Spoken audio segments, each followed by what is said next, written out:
I am here as well. All right, our first item tonight on our agenda is the consent agenda. What is the pleasure of the board tonight? I had another question about item H. H. Let's have that removed.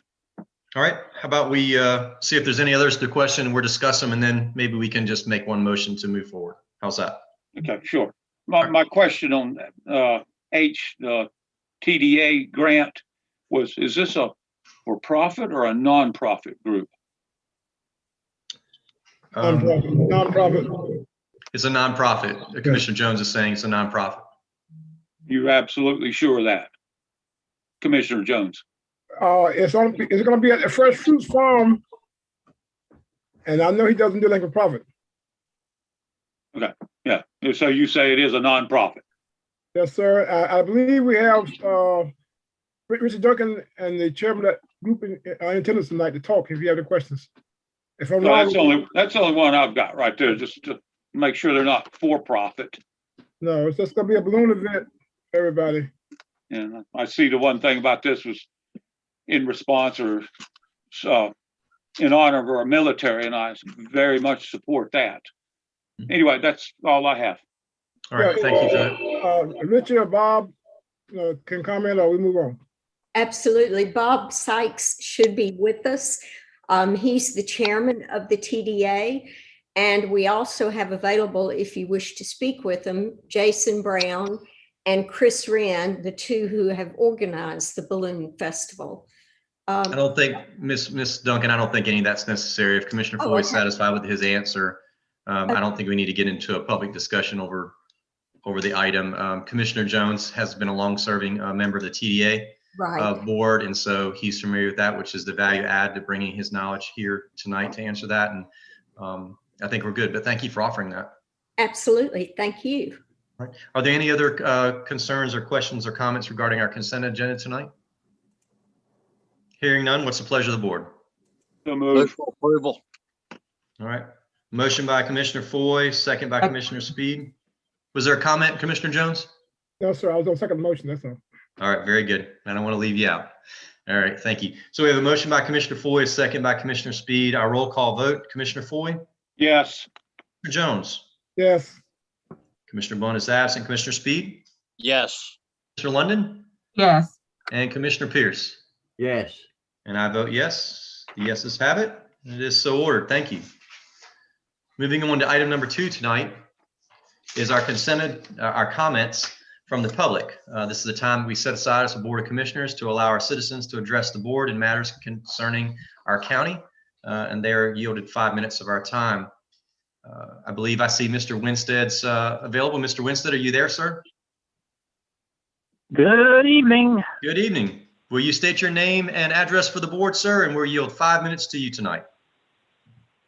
Thank you. This is Frank Winstead, 145 Victoria Court, Youngsville, North Carolina, 27596-7739-45. The Franklin County government-owned airport takes up over 250 acres of land. It appears to be popular with Wake County residents. Wake County residents like to store their private airplanes at the Franklin County government-owned airport. Meanwhile, Franklin County residents need a landfill. 250 acres would make a real nice landfill. So do we live in Franklin County, North Carolina, or do we live in the Franklin colony of Wake County? Well, have a better few minutes and talk to you soon. Bye-bye. Thank you, Mr. Winstead. Mr. Strickland, can you hear me tonight? Mr. Strickland, good evening. Can you state your name and address for the board, and we yield 5 minutes of time to you, sir? Yeah, Scott Strickland, 40 Shields Lane, Lewisburg, North Carolina. Last meeting, y'all were talking about the piece of property beside the river there that the county owns. You know, I think it's a conflict of interest of the county lawyer when y'all ask him a question. He's a town councilman. You know, that really concerns me. You know, when you're conducting county business and it's on the other side, that gets real interesting. And then the other thing, the secret squirrel radio meeting, I'm glad to see y'all are meeting, but that's the reason we're in the trouble we're in now, because everything was kept behind closed doors and Harris come in here and done what they wanted to do. And now we don't know what we're going to get. And who knows? But just today, another error with the radio system. Communication couldn't hear. They called at the wrong truck, and here we go again. But anyway, and then the trash is another big deal. My mother went again today, and the same old. I don't know when this problem's gonna get fixed with the trash, but it's got to be fixed soon, or we're gonna have a lot of trash on our roads that we don't need. And I thank you for all you do, and that's all I got for tonight. Thank you, Mr. Strickland. Ms. King, is there anyone else that's signed up for public comments tonight that I don't have? No, sir, those are the only two. All right, thank you for that. Uh-huh. All right, then we'll move on to item number 3 of our public agenda tonight, which is a public hearing for our Unified Development Ordinance rewrite. And I'll pass this off to, well, I guess the question is, let's do the public comments first. I think it's best to do that. We'll set aside the opportunity for public comment.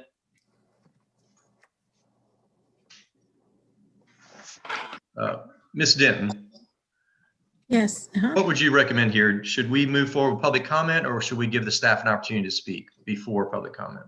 So I think typically, and county attorney and clerk may correct me, but I think typically we offer some introductory comments by the staff about what the topic is, and open up the public hearing for then the public. Comment. So That's correct. That's correct. All right, very good. Well, then we're going that direction. So then I'll go ahead and acknowledge Mr. Hammerbacher, our planning director tonight, and ask that you proceed with your presentation, sir. Thank you very much, Mr. Chairman. Yes, sir. I'd like to thank the board for their continued support on this project. Just as a brief reminder, our current UDO was last updated in 2001 in October. Been a lot of work involved in this process. Many of you have been involved, whether you wanted to be or not, and I thank you for your service on that. I'd like to thank our planning board for their assistance on this, in particular our steering committee members who've helped assisted us, in addition to our stakeholder committees, just everyone's involved. And really, I'd like to thank Jason Rogers with my staff, who's done a tremendous amount of work. I'm not sure if we could have pulled this off without his assistance. We've had a great project team with Jay McLeod and Chad Sari from Stewart Engineering. With that being said, I'm going to go ahead and turn it over to them to provide a quick presentation for this board before we have the public comment. Thank you. Thank you, Scott.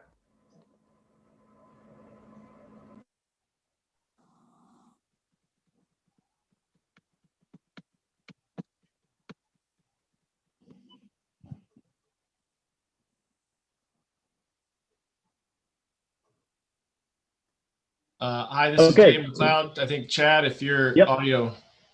Can you hear me now? Yes. Can you see the screen?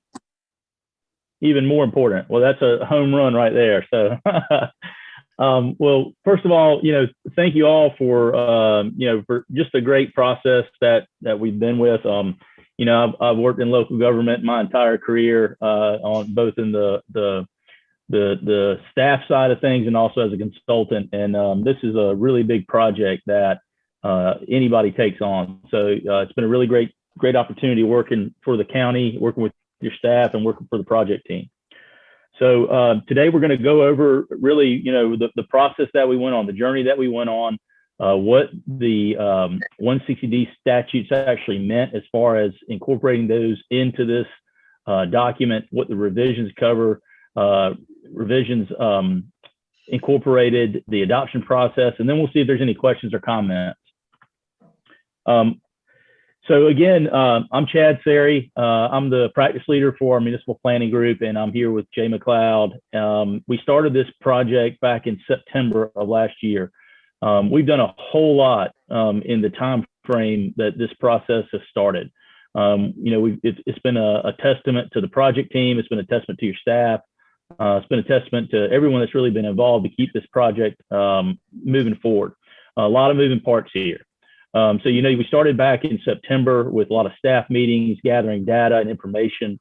There's been multiple public meetings and steering committee meetings throughout this process. And, you look where we are now, we're moving towards the end and moving into adoption. So this is the first step towards that adoption process. This is the public hearing, and we hope to be able to take action. The board will take action on this in a few weeks at their next meeting. So some of the goals that were part of this process, first and foremost, we want to make sure you have a document that is in compliance with state statutes. Number one project to get you in compliance with Chapter 160D, and we'll talk a little more about that going forward. Getting the development process into really one of three buckets, an administrative process, a legislative process, or a quasi-judicial process. And again, we'll go into a little more detail of that, what that means going forward. You all just adopted a comprehensive plan not too long ago. And this really, the comprehensive plan really sets the strategies and the goals. Well, the UDO, your ordinance really gives you the teeth and the implementation steps to make those things happen. And that's what this is another step of. We really took really tried to make a conscious effort to limit the nonconformities. Anytime you do something this comprehensive, there is a zoning map that's part of this and zoning changes that's part of this, really a conscious effort to try and reduce any nonconformities or limit those nonconformities as this process went on. A user-friendly document. I think that if you had a chance to look through it yet, you'll really see just from a readability standpoint, it is a document that's a whole lot easier to navigate through for not only the technical community to understand, but also citizens to understand, which is really important. It promotes transparency and, of course, ensures Franklin County continues to thrive. Everything that happens in the county has some type of ordinance that's tied to it. And so it's really important that it's a good ordinance and it's something that really promotes the great things you have going on there in Franklin County. So talking about your comprehensive plan, part of this was to fulfill some of those recommendations. So you currently have a lot of zoning districts. This helps consolidate some of those. It helps to push the higher density developments towards your municipalities, towards the towns and the cities. Protect your agricultural and rural areas. Improve connectivity between neighborhoods and enhance your open space requirements. These are things that are in your comprehensive plan right now that we really took to heart and was important and served as a guide for us during this process. So as far as public involvement, no public process or no ordinance or plan is complete without public involvement. So, early on, a project website was set up. It was regularly updated by our team. There was a steering committee that really sort of shepherded this process throughout. And, Scott listed a lot of the folks. And, I want to take a second just to list some of those folks that were on there. It was Harry Mitchell, Mike Moss, Ernie Holden, and Michael Shriver. And, of course, all the county staff that served on there as well. But there was a lot. There's a lot of reading, a lot of pages to go through.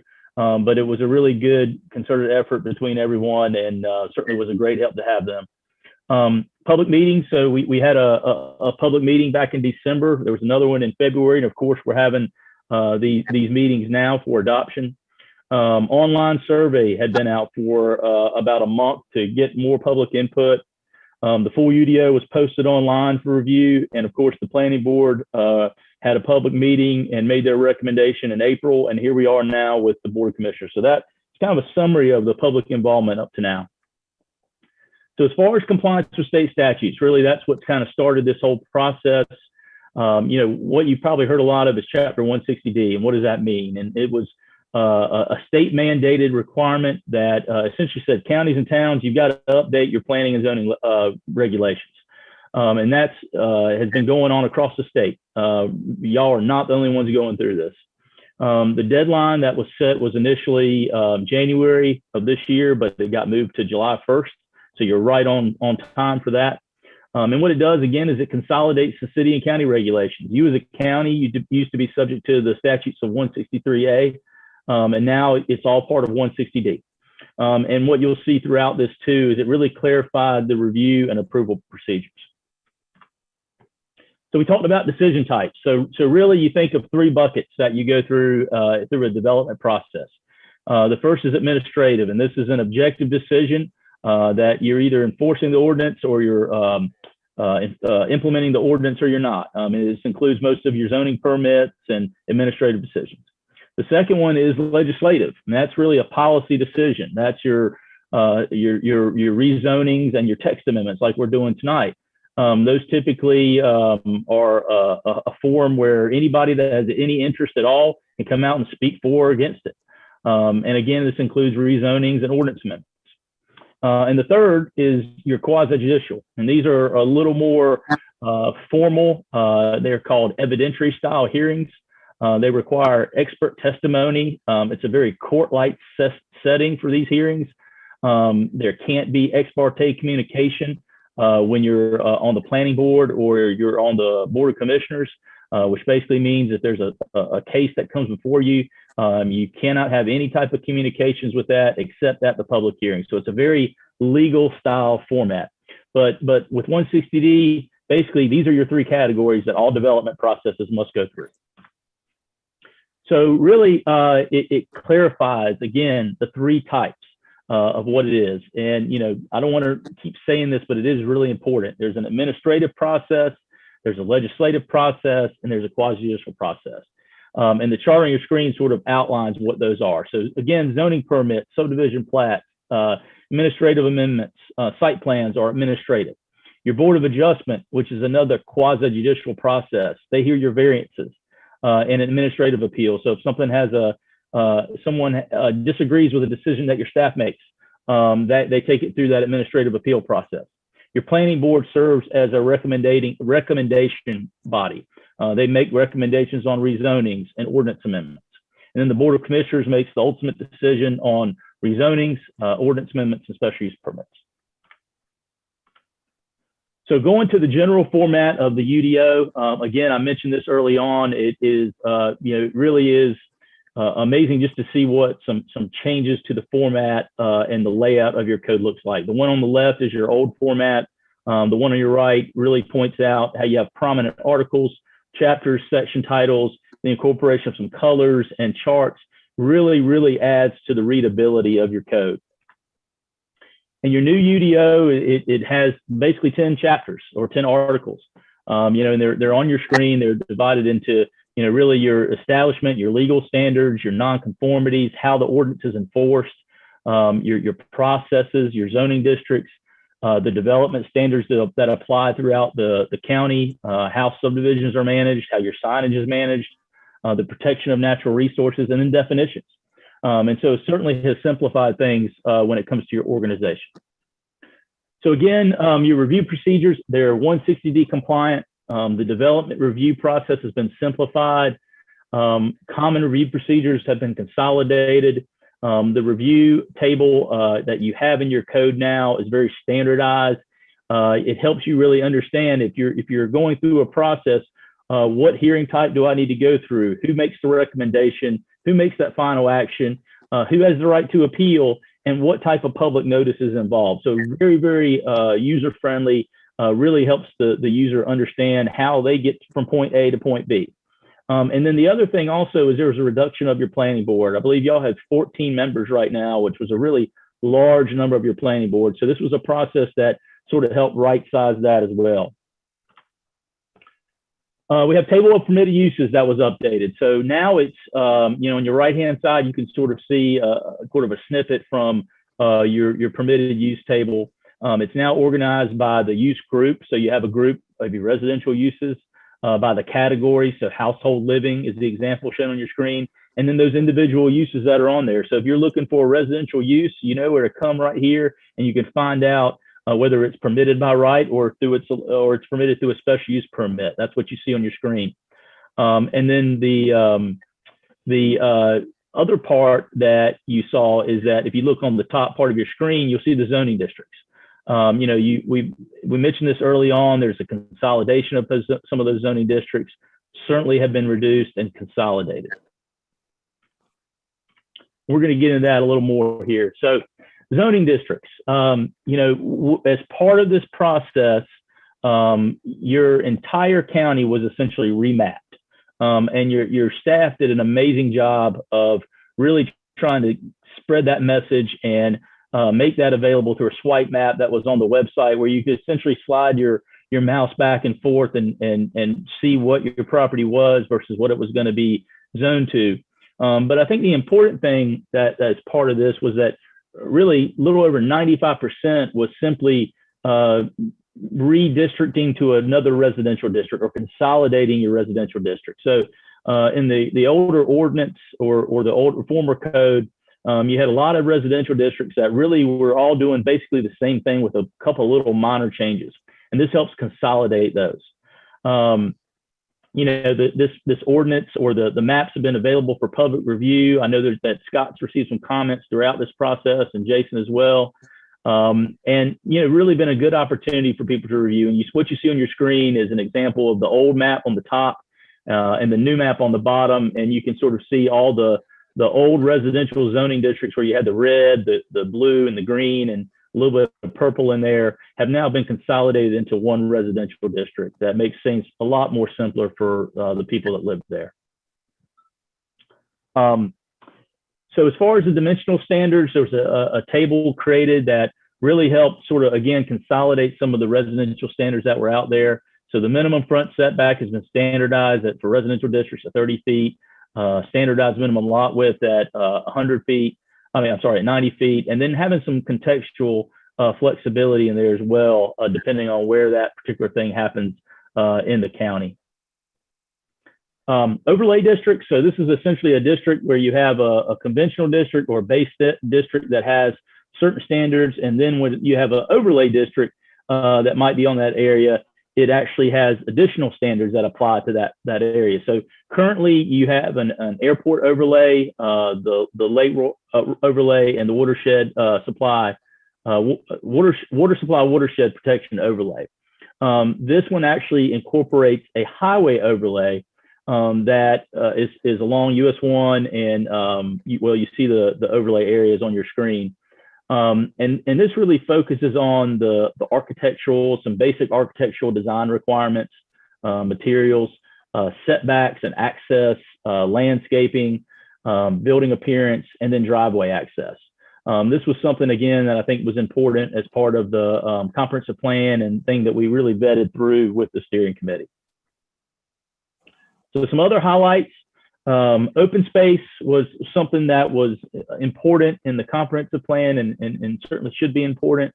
We updated the conservation subdivision requirements to where there's a little more open space required now. So currently it's 20%. That's been increased to 25%. And there's some requirement for some upland preservation. And then reserve some high quality environmental and significant and usable open space areas. So really trying to implement those standards and incorporate a little more open space when development comes around. As far as multifamily residential goes, it was very important to really push those higher density areas to the municipalities or to the incorporated areas of the county. And I think that this assists with that, along with your comprehensive plan, a reduction in opportunities for condos and apartments in the rural areas, and only making them possible through conditional zoning in the general business district and the R8 district. Industrial uses, we eliminated the current light industrial district, making the least noxious uses in commercial areas, and then requiring special use permits for others. The very noxious uses were moved into the heavy industrial district, and then requiring conditional zoning for the uses like landfills and mining and junkyards and things of that nature. Nonconformities, looking for the protection of single family residents that are on a lot that might be minimum lot size. And then, the others have to meet the standards. So this chart that you see on your screen really sort of shows the progression of how you might bring a site in that's non-conforming into conformity. And this provides some of those standards as to what that process might go through in order to bring a lot into conformance. Accessory dwellings and structures. The accessory structures, the minimum side and rear setback is now 5 feet. The minimum front is 20 feet, and only one is allowed in the front of the primary building. So that would be the area between the the house and the road right away. The incorporation of accessory dwelling units was certainly important. This allows more places where ADUs are now allowed more places, but they have standards in place such as a driveway and size limitations. And it also utilizes or allows people to utilize the ADUs to reduce the needs for for family subdivisions, and to allow for you to take care of aging families. Landscaping and screening, we certainly incorporated some new graphics that were part of this, increased the flexibility through administrative modifications, and really encouraged tree preservation. The buffer standards were updated between uses. We enhanced screening between the requirements in certain areas such as drive-throughs and dumpsters and loading bays, and really made much more antiquated standards to have to go through with your landscaping and screening. And then kind of going back to the aging in place, which is something that was important in the comprehensive plan, really looking at maintaining and increasing EMS access to subdivisions, really looking to reduce some of the negative impacts that might be part of a family subdivision by making accessory dwelling units easier and a better alternative. And again, really allowing, the utilization of the ADUs to allow families to really stay together and take care for maybe an aging member of their family more than an independent style. So as far as the process goes, I know Scott wanted me to be brief, but sometimes you have to really talk a lot about this because there's a lot going on here. The planning board had their review and made their recommendation in April. They did make a unanimous recommendation of approval as it went to the county commissioners. And here we are tonight for the public hearing with the final decision for adoption scheduled for May 17th. And a little more information, the website has been kept very current. You can still look and take a look at the map, or take a look at the progress, or take a look at the ordinance if you want through this website. It's currently updated, and we are available for any questions or comments. Hopefully that was brief, but not too brief. So I'll stop there and see if there's any questions or comments, and Jay, Scott, or Jason or myself can try to answer them. Commissioners, any comments or questions before we move into the public hearing for this item tonight? If you could reduce that screen or go away from the screen sharing so we can go back to a full screen, I think it would be helpful for us moving forward. Chairman Shriver, if I may. Sir. The current zoning map that we have before us, would like to know, I have received what I apologize, one request to change from our Economic Development Commission. The Watson Tract, which is approximately a 310-acre parcel located along US 1 along the eastern side, approximately north of Burt Winston and south of 1A in Franklinton. It's proposed to basically, previous zoning was heavy industrial, proposed zoning is heavy industrial. They have asked us to consider designate as general business. So that is the only change I'm aware of at this time, but I certainly wanted to put that before this board for their consideration. All right. So this is a site that our economic development department looked at several years ago, maybe 3 or 4 years ago, and went through a site analysis that was a national template to see what criteria would best create activity or traffic or interest in a site. And I don't remember the exact name of what the template was or the source was, but they went through that. And so that did make it for a heavy industrial use was what the target was at that time. So our economic development team feels that this should be considered for more of a general business. Is that correct? Yes, sir. General business.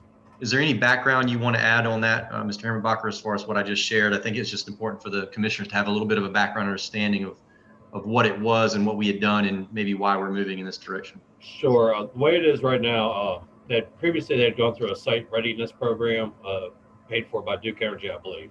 That's it. And that was conducted about 4 to 5 years ago. The site has been actively marketed for a number of years. And I think working with the Economic Development Commission, they have some folks that are looking at the site and considering the allowable uses and how they'd like to market the site. They felt general business, being able to have kind of more of an office or recreation aspect to this rather than a heavy industrial use would be more appropriate due to its location along US 1. Okay. All right, any questions from the board regarding this request from our economic development team? All right, any comments or any questions? I guess now would be a good time for us, and based on information we've been shared or any comments we may have been entertained from our public or our constituents to have that discussion now before we go into the public hearing. So I'll open that up to any one of the commissioners if you have any questions or anything you'd like to add or ask or offer. I have a question. I saw on your slide presentation where special use requests wouldn't come before the commissioners anymore. It would be administrative. No, sir. Reading that right? No, sir. They would go before the one nuance change to that would be they would just go directly to the commissioners. Currently, they go before our county planning board, and then they go to the county commissioners. So Okay. special use hearings, they would go directly to the county commissioners. Just want to make sure they still come before the commissioners. Absolutely, yes, sir. Okay, good. That's all I have. Chairman, Commissioner Jones? that's the same question I had answered. Thank you. The other thing that I see a lot of online, some of the comments I've heard is that, maybe we can make this UDO more available once it's passed to areas that may have internet problems, and put them in the public libraries and other places where the public can access it other than online. Okay. And once it's Scott, been- you have any thoughts on that? Or Ms. Denton, you seem to be nodding your head as well. Yes, we can certainly get copies available to our libraries. I can work with the county manager's office on that on how best to accomplish that. And any other site that the public can have access to it other than internet. And our public libraries have computers with public access terminals. So any individuals who want to look at the document online can simply go to the one of our county libraries, and they'll help you log on to the Franklin County site and see the electronic version. Mm-hmm. I do think it'd be good to have a hard copy though, for those that may not be as comfortable with the computer aspect of it, that they could look at it and find whatever their interest was, partial interest was, that they could put their finger on 2 different maps and see kind of that flip chart, or I forget how they're talking about. I think Chad had mentioned where it was interactive, which was good. So Yeah, for some of us, age-wise, the hard copy is still good. So I think it's important that our public have hard copies in the libraries, other places where they can access them, other than just online. Online is great, but if I can put my hands on it, sometimes I feel better about reading it in person, make a copy of it, take it home and analyze it and asking questions. Mr. Jones, I just want to comment on the fact that age has no bearing on that. Because I feel that way too. I guess all my comments. Yes, sir. All right, others tonight, questions or comments? Hearing none, I have 1 or 2 that I'd like to share and get some specific feedback on from some interaction with the public that I've had in the last couple weeks. One of them is regarding our new business zone. I'm sorry, neighborhood business zone. And I want to be sure that as we have shaped these zones, that specifically some of our farms that do entertainment or kids activities and things like that, that this changing of the zoning from many different types, which is I think very, very good. And that was one of our goals, was to simplify this situation, not make it even more complicated. And so Scott, can you speak a little bit to neighborhood business zone, the NB zone, and just, I want to be certain that I'm going to use, like, Vollmer Farms was one example, that brings kids in for activities and things like that. Hill Ridge Farms is another one. Turtle Mist farms out on the corner of Franklinton on the west side. I'm sure those will be rezoned into this neighborhood business. And I just want to be sure, and I may be missing a few, but just illustrating to you my question is to be sure that we're zoning them to neighborhood business. And I want to be sure that whatever it is they're doing or they would want to do in the future, also we can't read their mind on everything, but related to these children activities, that these businesses, these farms that are creating this agriculture opportunity for children, that we're not putting them in a position to have to go through the special use program or process. Sure, absolutely. So as we consider Turtle Mist and Palmer Farms, we're pretty confident both of those are being zoned to R30, which is a residential zoning district. With that being said, the state law on this is very prescriptive for agritourism. If you have a bona fide farm, you are allowed to certainly raise crops and then have agricultural activities which promote your farm. So certainly that is the case with Turtle Mist Farms, Palmer Farms. In the case of Hill Ridge Farms, I do not believe they are under the present use tax program or considered basically a bona fide farm, but they are being proposed to go from highway business to neighborhood business. With that being said, their use is a permitted use within the underlying zoning district. Should the owner of that facility wish to expand to have other rides or activities for their public, they'll essentially be able to continue those, allow or to continue to do so. I've noticed it's been their practice every year or so. They add a new attraction, which my kids love, and they would be able to continue to do that. And actually, going to neighborhood business, they will have a little bit greater flexibility with that zoning district in terms of setbacks from what they are currently with highway business versus neighborhood business. So they'll have a little bit more flexibility there.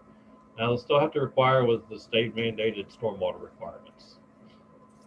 Okay. I hope that answered your question. It does. I know that with Hill Ridge Farms, they had to take a certain portion of their property, their acreage, and zone it into something different when they added some of the other attractions.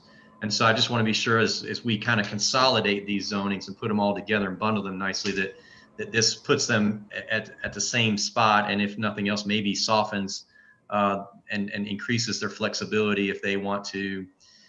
I don't know what else you'd add out there, but I mean, I don't know, a big jumping thing, or, well, they got one of those. I mean, I don't know what they don't have, but who knows what's coming next, right? What the next great excitement is for a child. But just want to be sure that they don't have to go through hoops, or anyone like them or currently in a business would have to go through additional hoops or be restricted in things they're doing now. No, sir, and that's one of the things I'm looking forward to under the new UDO or a proposed one, subject to this board's approval, is that we have greater flexibility at staff level and looking at uses. And certainly this use is established there. Should they want to go to a motel or a separate restaurant, they would be able to do so as a permitted use. It would not require a special use permit. That would be determined at a staff level. Okay. All right. Commissioner Pierce, did you have a question or a comment? A little confusion. If I may ask Scott, my understanding was that neighborhood business would restrict specifically Hill Ridge Farms more so than they are now. Something about even tractors couldn't be used like he does with his covered wagons and that kind of thing. Is there something changing in the neighborhood business zoning that would allow him to continue where he's at and move forward? Yes, sir. He's allowed.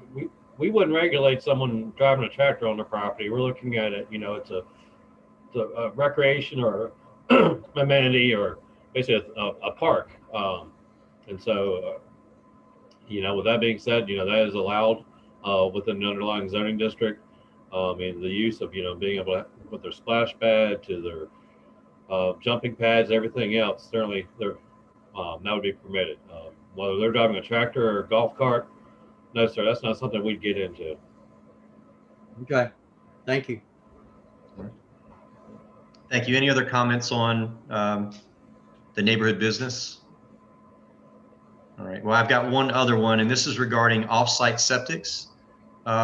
There's been quite a bit of discussion about maintaining the current flexibility that in certain situations that offsite septics can be something that would be allowable within our ordinance. And I believe section 7.4 in our current proposed UDO speaks to this not being acceptable.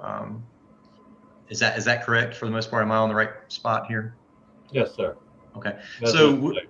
yeah. So I think that's something that, from my experience, I have had one scenario where we were halfway through a build and the soils were marginal, but we got a permit from the county that said that it was good and here's where you put your lines. And we get out there and start digging, and we just started to be a little questionable about what we were seeing as we dug. And so we called the county back out. And at this point, you know, the home is built and the insides are being worked on, but the outside's pretty much complete as far as the structure is concerned. To find out that the soils were maybe just a little marginal and that something wasn't quite as obvious. And we all know under the ground we can't see it all. And in that situation specifically, we had to go off site to an adjoining lot and create an easement or right of way, I should say, in order to get an easement to get this septic system in, so that the couple that we were building this home for, a retirement home, would be able to have their home. And so I'd really like to see that section be removed so that we can maintain that flexibility as we move forward. Obviously, we can govern that as we need to within some parameters, but I think at the end of the day, that section probably is something that we should maybe take a step back from. Yes, sir. We could certainly make those changes prior to any consideration of adoption on the 17th. All right. Thank you for that, Mr. Hammerbacher. All right. Last opportunity for any further discussion or comments from our board regarding the UDO as it's been presented to us. All right. Hearing none, then we will move towards our steps necessary to conduct a public hearing. So at this time, I'd like to entertain a motion and a second that we conduct a public hearing tonight on our UDO as presented.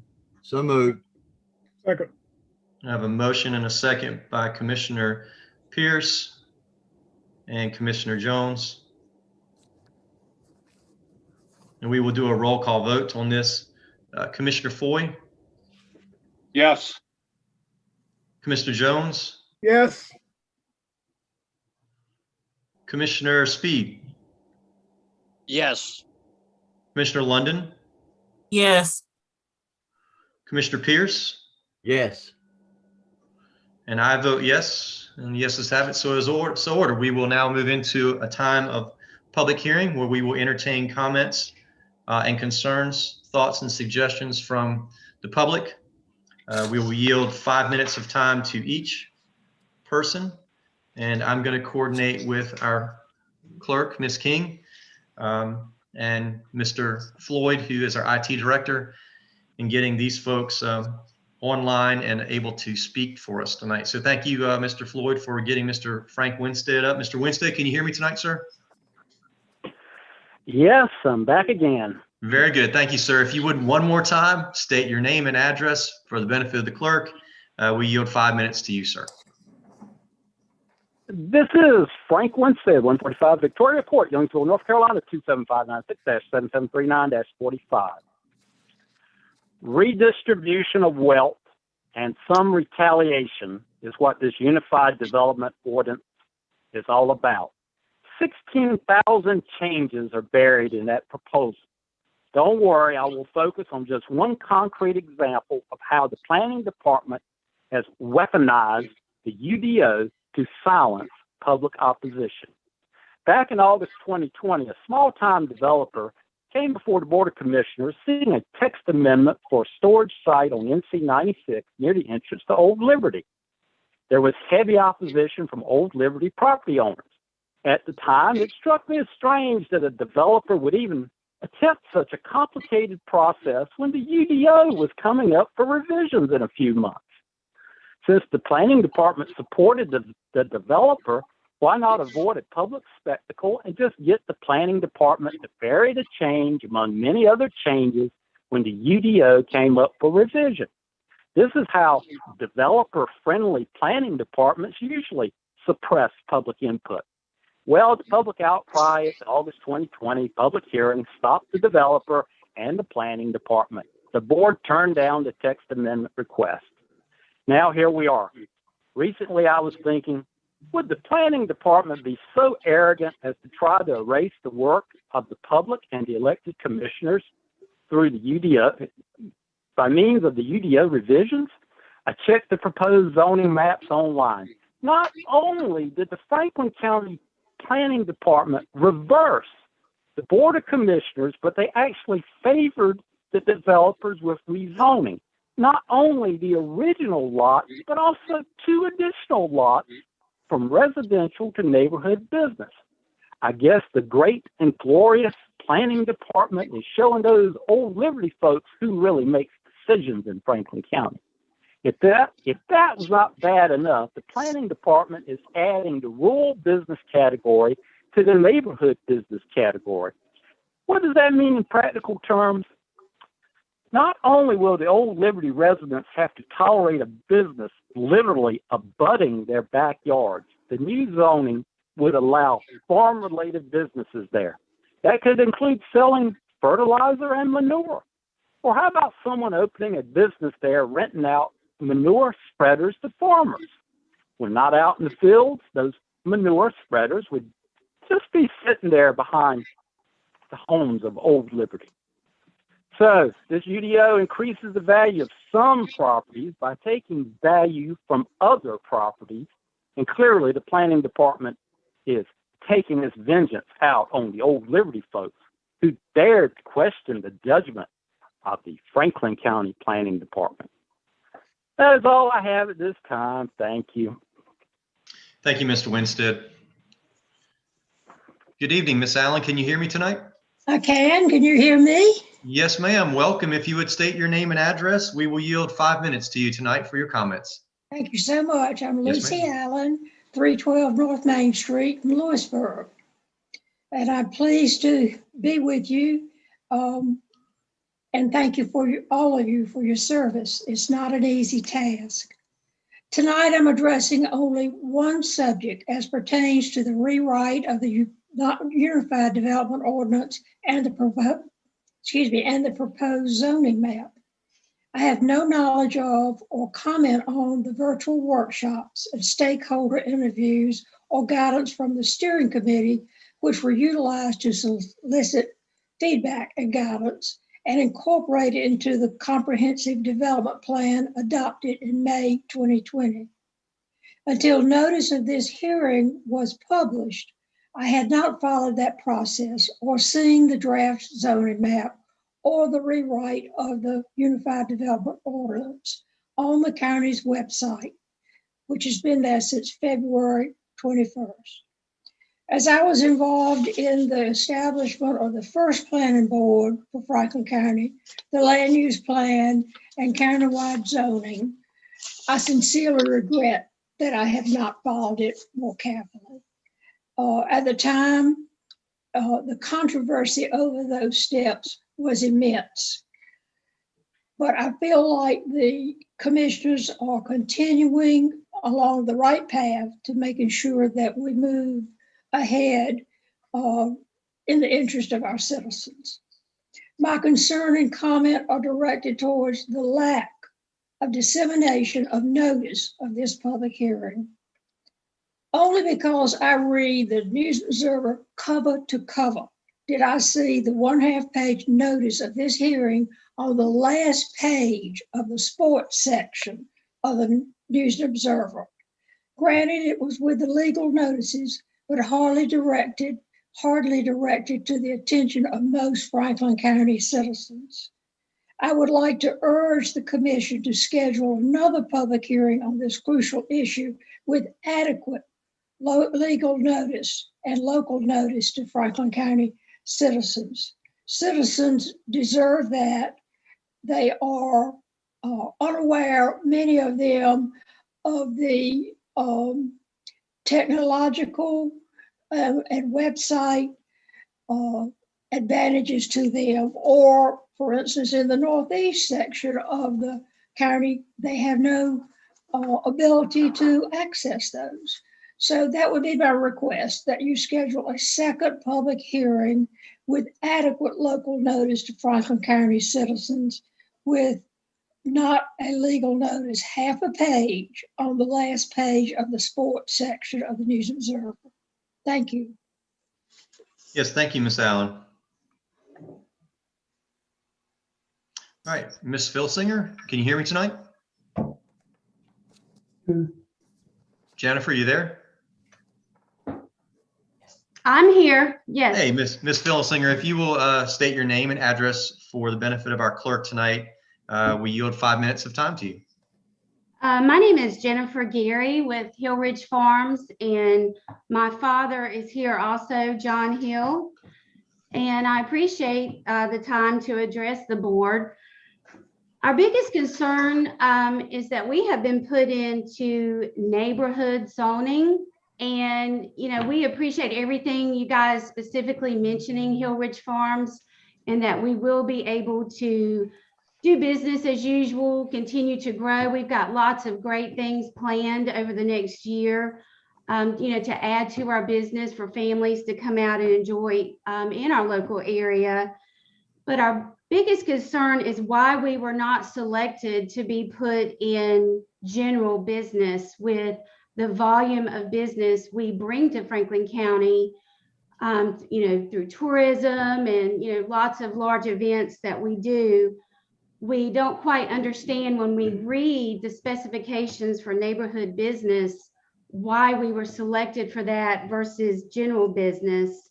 It seems like we're being down zoned at a time. We just came out of our toughest year out of 2020, you know, with the pandemic.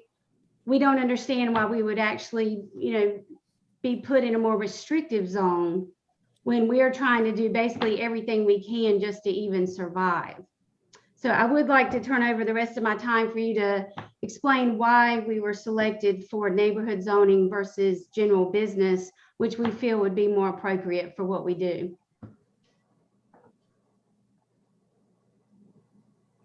Thank you. Mr. Hill, are you there? Yes, I am. Could you just state your name and address for the benefit of the clerk, and we yield the rest of the time to you as well. We actually would like you guys to answer why we are being selected for that zone.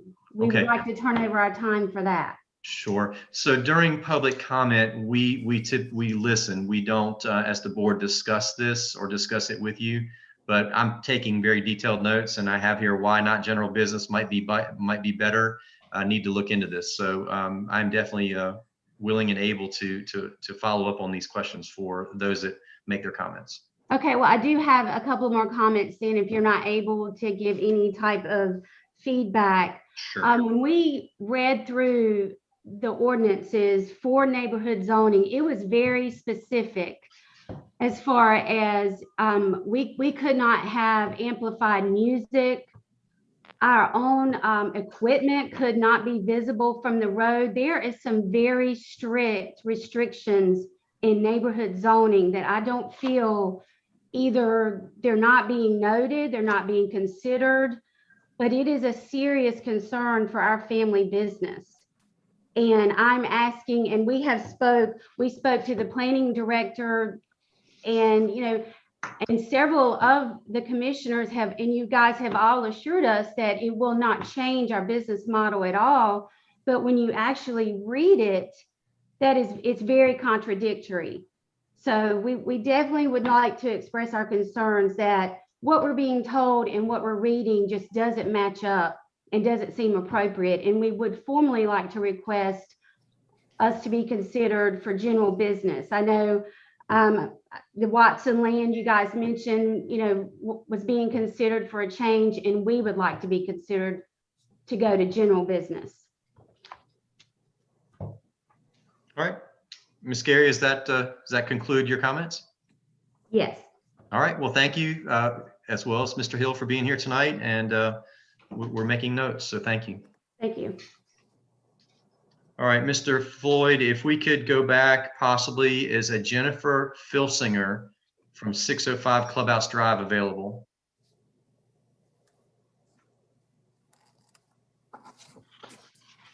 No, sir, I don't see her available. Okay. My next one on my list is Mr. Hall. I see you have Mr. Jason Hall on the line. Mr. Hall, can you hear me, sir? Yes, can you hear me? Yes, I can. Good evening. If you would state your name and address for the benefit of the clerk, we will yield 5 minutes to you for public comment, sir. Okay, it's Jason Hall, 60 Happy Hen Lane, Lewisburg. I'm speaking in objection basically to section 74-1, which will prohibit septic easements. Commissioner Shriver spoke about that. And more importantly, the irregular lot lines to grab suitable soils. I'm a licensed soil scientist, consulting soil scientist. I've been doing it for 22 years. I'm a local Franklin County, grew up in Franklinton, lived in Wake Forest for a while, and I've moved back. We bought a farm out here near Bunn. So I am a local and a landowner. I think this is going to make developing lots with on-site septic very difficult, and on top of that, it's going to cost landowners money. We cannot cut every lot up rectangular in an R30 zoning district. And basically, the septic easements, we have rules and regulations. I've emailed all the commissioners a document that we could insert into the UDO as a guideline for the planning board to be used for clustered pipelines for offsite septics. The bending of the lot lines in irregular lots, which is shown on figure 7.3 on page 7-11, it shows an example of land hook. Well, if you take that same example, those 4 lots, what if it was one lot on, let's just say Holden Road, where the house went where the that blue colored lot is, but you're pumping to the back right corner? Well, it's no different. All we are is pumping to a conventional drain field area. We do it all the time. We do it in Wake County, Johnston, Chatham. We do it a whole lot because of the unsuitable soils. So I would just urge the commissioners to strike down the irregular lot definition. The offsite septics should be allowed. And one other example I'll give you, let's just say, excuse me, a large landowner or a farmer wants to give a child a lot. Well, they cut a lot out up front on the R30 where there's no suitable soils up there. Let's just say you have to go 700 feet back to a conventional area. So this is going to prohibit doing that unless you go to a 5-acre lot to do a land hook further in the document. Well, if you have to go to a 5-acre lot, that's going to take 4 acres out of present use taxation on the farmer. There's no reason we can't pump the septic to the suitable soils in the drain fields. We've been doing it for years, and it just boggles my mind why we can't do it now. That's the whole point of using your suitable soil areas. You use your best land for your septic, put the houses and your wells in your unsuitable areas. It's a proven technique, and like I said, where you do 2 or more drain lines or supply lines in the same ditch, we already have a state documented guideline from the Division of Health. But besides that, I will yield the rest of my time and I just wanted to be on record that I was in opposition to the irregular lot lines and offsite septic easements in the proposed UDO. Thank you for your time. Yes, sir. Thank you for your comments, Mr. Hall. All right, I see we have Mr. Doug Little. Mr. Little, can you hear me, sir? Yes, I can. Can you hear me? Yes, sir, I can hear you fine. If you could state your name and address for our clerk, we have 5 minutes for you to comment, sir. All right, thank you. Doug and Kathy Little, 90 Old Liberty Drive, Youngsville, 27596. And Mr. Winston started out, I'm a resident of Old Liberty, and my wife and I were part of the August 2020 Planning Commission meeting, which we opposed the rezoning at that time. But what really concerns me is how we get notified about these. Again, Ms. Allen said it, there was no notification of this UDO coming to our door, coming to our mailbox. I'm used to getting mail coming from commission events like this right directly to me. The only way I found out about this meeting tonight was through social media, through our Nextdoor app campaign. Without me checking it last night, I wouldn't be here talking about the same issue we talked about in August of 2020. And the fact that we talked about a rezoning of a convenience store. That's what the meeting was about. We got to the meeting in August 2020 and it was flipped around that it was going to be a rezoning of across the street from Old Liberty entrance into rural business. then we hear about the fact that now we're going to be all huddled in together into a consolidated zoning. And again, once that goes, we will not have public hearings to talk about rezoning of land that's around us. That's very important to us. But what concerns me most is 96, North Carolina 96 is a rapid growing industrial, heavy traffic, a lot of trucks, curvy roads. And if you rezone us to neighborhood business and put commercial events in there, there's going to be a lot more traffic trying to turn in and out of that area. There's no turning lane, and the focus should be on safety. And really look at the curves that are in 96, the number of subdivisions going in east of us or south of us down to 1 is going to be a lot more traffic. And if you rezone around Old Liberty, it's going to be detriment to safety use. And I think the focus should really be on, look at 96 going through Youngsville, a tremendous amount of traffic in there. It can take you 10 to 20 minutes to get through town at 3 o'clock in the afternoon. There's got to be more look at infrastructure if you're going to start rezoning more neighborhood businesses in and around Highway 96 and Highway 1. And I really most concerned about the communication. Again, Ms. Allen talked about it, no knowledge of this, a lack of dissemination. Just by happen chance, I looked at my Nextdoor app and found out that this event was going on. So very disappointed that the elected officials are not giving the voice to the community, which we already said, and you shared back and canceled that 2020 or August meeting or the event around August there when we wanted to have it rezoned. And now you're back doing something that the public had no knowledge that was being done. Even though your website, or even though the presentation today said there were public hearings, I don't know anybody that knew about it. So there's my my displeasure in how you handled this event that concerns us around our neighborhood. All right, thank you, Mr. Little. Mr. Floyd, my next person is Elaine Dillon. I'll see her. You don't see her, Mr. Floyd? No, ma'am. Okay, I don't believe she was planning to be on the call, so I'll read the comments that she submitted. Thank you. Ms. Dillon's address is 105 Old Liberty Drive, Youngsville. And she writes, back in July of last year, a rezoning request from Summit Design went before the board and was subsequently denied due to comments and concerns from the residents of the Old Liberty development and surrounding neighborhoods. We are again faced with an expanded rezoning plan for a neighborhood business district in our backyards. I want to state my opposition to this plan. There's no need to infringe on a residential area when a business district is a mere 3 miles away, where there are a plethora of businesses for folks to shop. I again ask for your no vote on rezoning of this area. All right, thank you, Ms. King, for reading Ms. Dillon's comments. Mr. Floyd, I have Mr. Dillon from the same address. Do you see John Dillon on the line?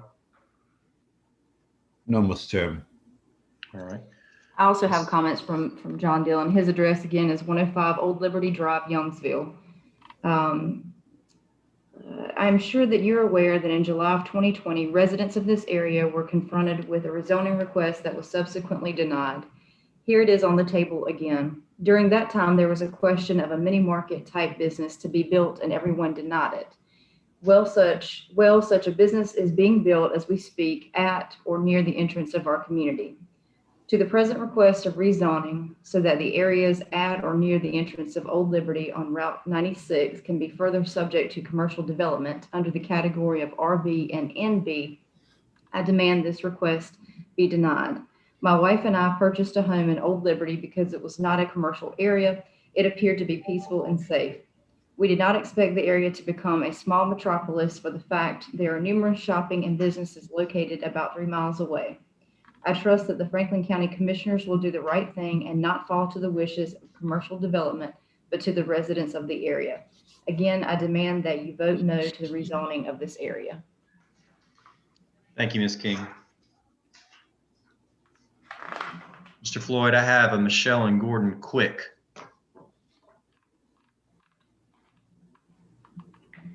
I do not see them either, Mr. Chairman. I've got comments from this family as well. The address is 10 Point View Way, Franklinton. We do not understand why we are here again because we were under the impression that the rezoning of these lots were denied last year. Once again, we strongly oppose the rezoning efforts of 3 lots just outside of Old Liberty community. As many of us previously voiced in the 2020 rezoning meeting, rezoning these 3 lots will have a negative impact on our home values, not to mention how badly a rezoning will directly affect the residents that directly back these lots. It's bad enough that the lot on Highway 96, just east of Old Liberty front entrance, is currently building a gas station / convenience store. One of the entrance exits comes right out onto the turn lane into Old Liberty. We wonder how many vehicle accidents will occur because of that zoning decision. Please deny the rezoning efforts of the 3 lots once and for all. All right, thank you, Ms. King. Mr. Floyd, I'm looking for Whitmore, Wandau. Can you hear me tonight? Wandau, unmute your device. It's Wanda. Wanda, okay, very good. Thank you. If you would state your name and address for the pleasure of our clerk tonight, we will yield time for your comments. Okay, my name is Wanda Whitmore, and I reside at 95 Old Liberty Drive in Youngsville. I'm of the same. First of all, same thing. I knew nothing about this meeting. It is like Mr. Keys said that we just happened to see it on social media. This property is directly behind my property. This should be a residential section. We already have a storage unit across the street. Now we have a convenience store.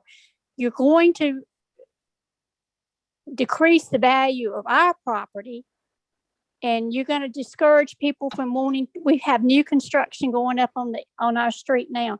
You're going to discourage people from moving in here. But I agree also, you're not notifying us when it directly affects us. I'm a lifelong resident of Granville County. I retired and moved down here. And now, like I say, it's 96 is a very busy highway, and we're going to see more traffic and more problems. And if you keep bringing the businesses, that was my reasoning for moving here.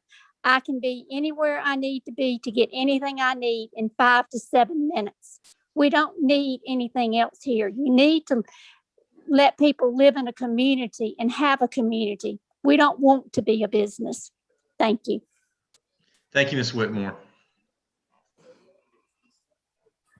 Mr. Burt Person, do you hear me? Mr. Person?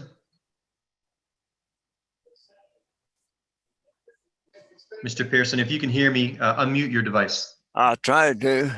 There Hello? you go.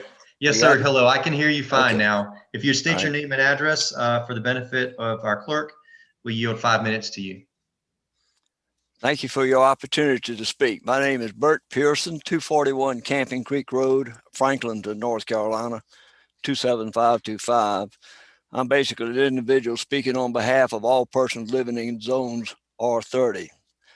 My first comment relates to the ODC. The definition of medium and high density developments is not listed in the definition sections of the ODC. These terms should be clearly defined and listed in the ODC so that their use cannot be interpreted differently from time to time. When I looked at the zoning map, it is hard to comprehend why a significant portion of Franklin County is zoned R30, which allows subdivisions using lot sizes of 30,000 square feet in areas where most of the homes sit on properties expressed in acres, not square feet. The area shown in yellow, R30, in the zoning map should be revised to require minimum lot size somewhere between 1 1/4 to 2 acres to complement, not damage, the surrounding areas. Most of the existing subdivisions in the yellow zone, not near Youngsville and maybe even Franklinton, fit into this criteria. But if R30 zoning, minimum lot size of 30,000 square feet has to stay, it should meet all of the following criteria. Subdivisions in R30 zoning must be connected to town or county water and sewer systems. Subdivisions in R30 zoning must be on a through street with North Carolina DOT approved turning lanes and not on dead end roads. And subdivisions in R30 zoning must have telephone, cable vision, and internet service infrastructure that will not interfere with existing users in place before the subdivisions can be approved. There should be no exception to this. There should not be any individual 30,000 square foot lots in Franklin County. Most families that have provided land for their children have used foresight and provided a couple of acres for this use. Franklin County should promote a high standard of living and assure that homes can exist on larger tracts of land in the future. Please restructure the yellow zoning area to require all lot size in excess of an acre and to prohibit subdivisions having 30,000 square foot lots except in areas where water and sewer line service is available. Thank you for your time. Thank you, sir.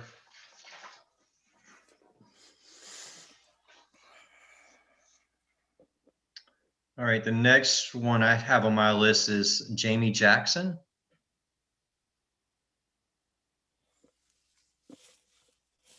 Mr. Chairman, I did have an opportunity to speak on the phone with Mr. Jackson earlier today, and he was not certain he could make it home in time to make comments. I'll just say that within his email, he said that he would have discussed safety hazards with the business that will be coming to the area, and his address is 25 Old Liberty Drive in Youngsville. So I'm sure that his comments will echo some of those we've already heard if he's not on the line. Okay. All right. Thank you for that. Mr. Floyd, you don't see a Mr. Jamie Jackson, correct? No, sir. All right. Thank you for that. How about a Mr. Frank Allen? No, sir. I don't see him either.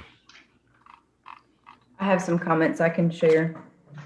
All right. Mr. Allen's address is 215 Old Liberty Drive, Youngsville. He says, I'm Frank Allen and from Old Liberty. I own a home in the Old Liberty subdivision residing at 215 Old Liberty Drive. I'm writing to express my firm opposition to the proposed rezoning and development of property near NC Highway 96 and Old Liberty Circle. The proposed land use plan for this site is not consistent with the broader intent of the Old Liberty residential properties. There's already a convenient mart about a mile away from the one being considered. Therefore, having another so close seems redundant. Additionally, if this change were allowed to go through, it will certainly create many negative issues, such as a decrease in the market value of my home, the loss of neighborhood and community character, increased traffic congestion, creating a potentially dangerous situation at the entrance to the Old Liberty residential neighborhood. This type of commercial zoning does not fit into the single-family neighborhood with this change. I'm concerned that traffic, crime, trash, and loitering will certainly follow. Once the property is rezoned, the developer is able to change the original concept. I've spoken to multiple neighbors regarding this issue, and everyone agrees that it is not an imposition to drive to existing establishments. We are all concerned about the drastic impact this change would have to our community. Please do not rezone this site to commercial property. Single-family construction fits within this neighborhood and community. All right. Thank you, Ms. King, for doing that. I see a Mary on. Miss Mary Allen, is that you? If you can hear me, unmute your device.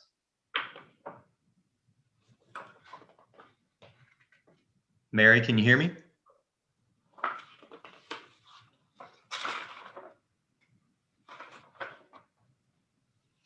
Mary, if you can hear me, unmute your device. We can see you, but we can't hear you. Mr. Floyd, do you have any way to contact Mary?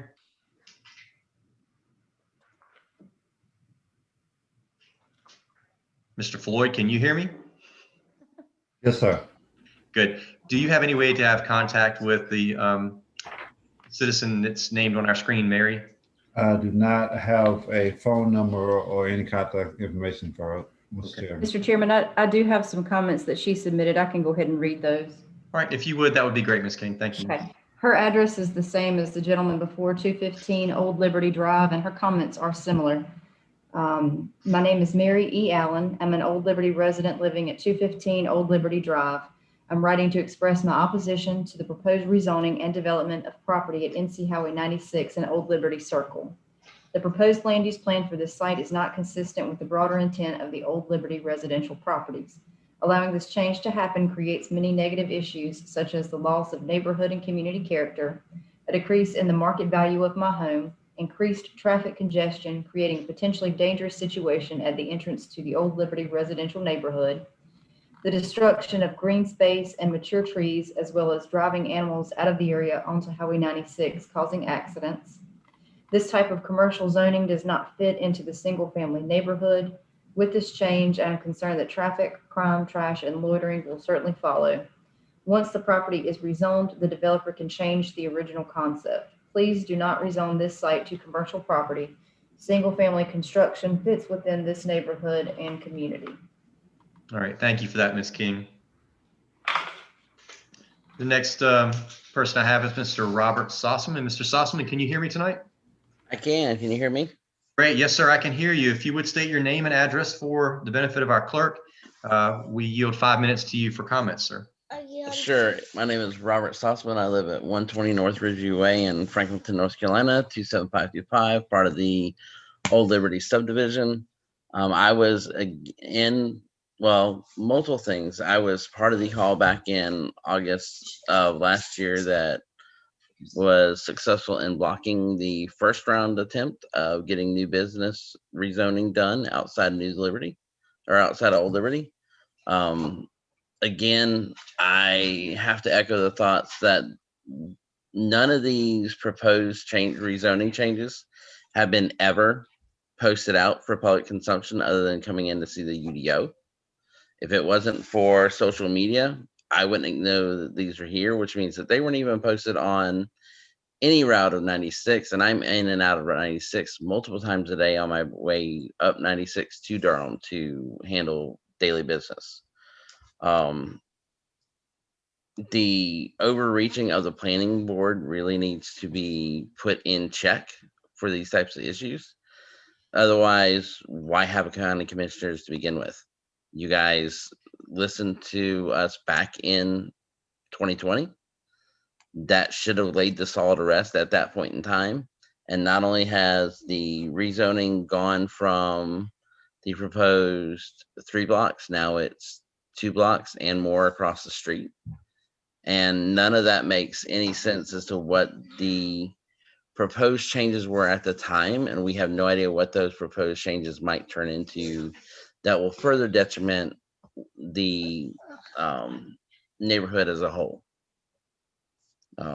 Also, the whole rezoning to 99% of Franklin County to an R30 from the existing zones, I think is probably worth a whole another look at.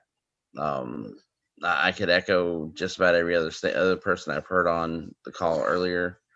There is a lot of restrictions and a lot of changes that have gone into this that on the face level make a little bit of sense as far as trying to restructure into a more cohesive unit, but that detrimentally impacts the original layouts of these to begin with.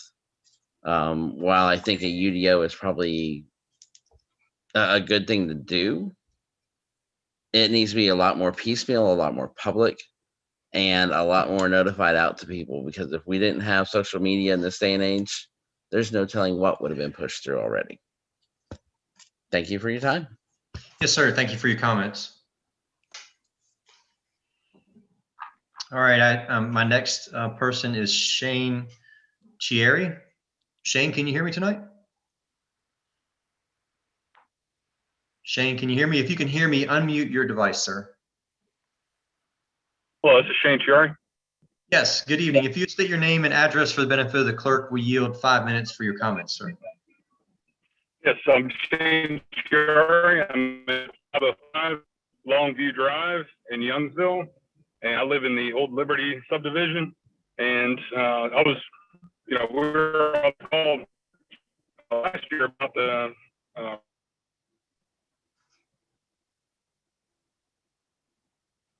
Shane, if you can hear us, you're breaking up pretty bad and have kind of gone silent. Can you hear me, sir? Shane, if you can hear me, we can't hear you at all. Mr. Chairman, I have a couple of comments that he submitted online. If you want me to read those while he's trying to maybe reconnect here. they'd like to keep it the same. Shane, I can hear you now. Can you hear me, sir? Hello? Mr. Chiari, can you hear me?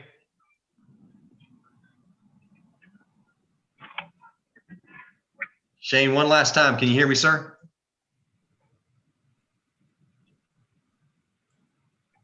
Ms. King, if you would go ahead and read the comments that he had shared online, please. Okay, I'll be glad to.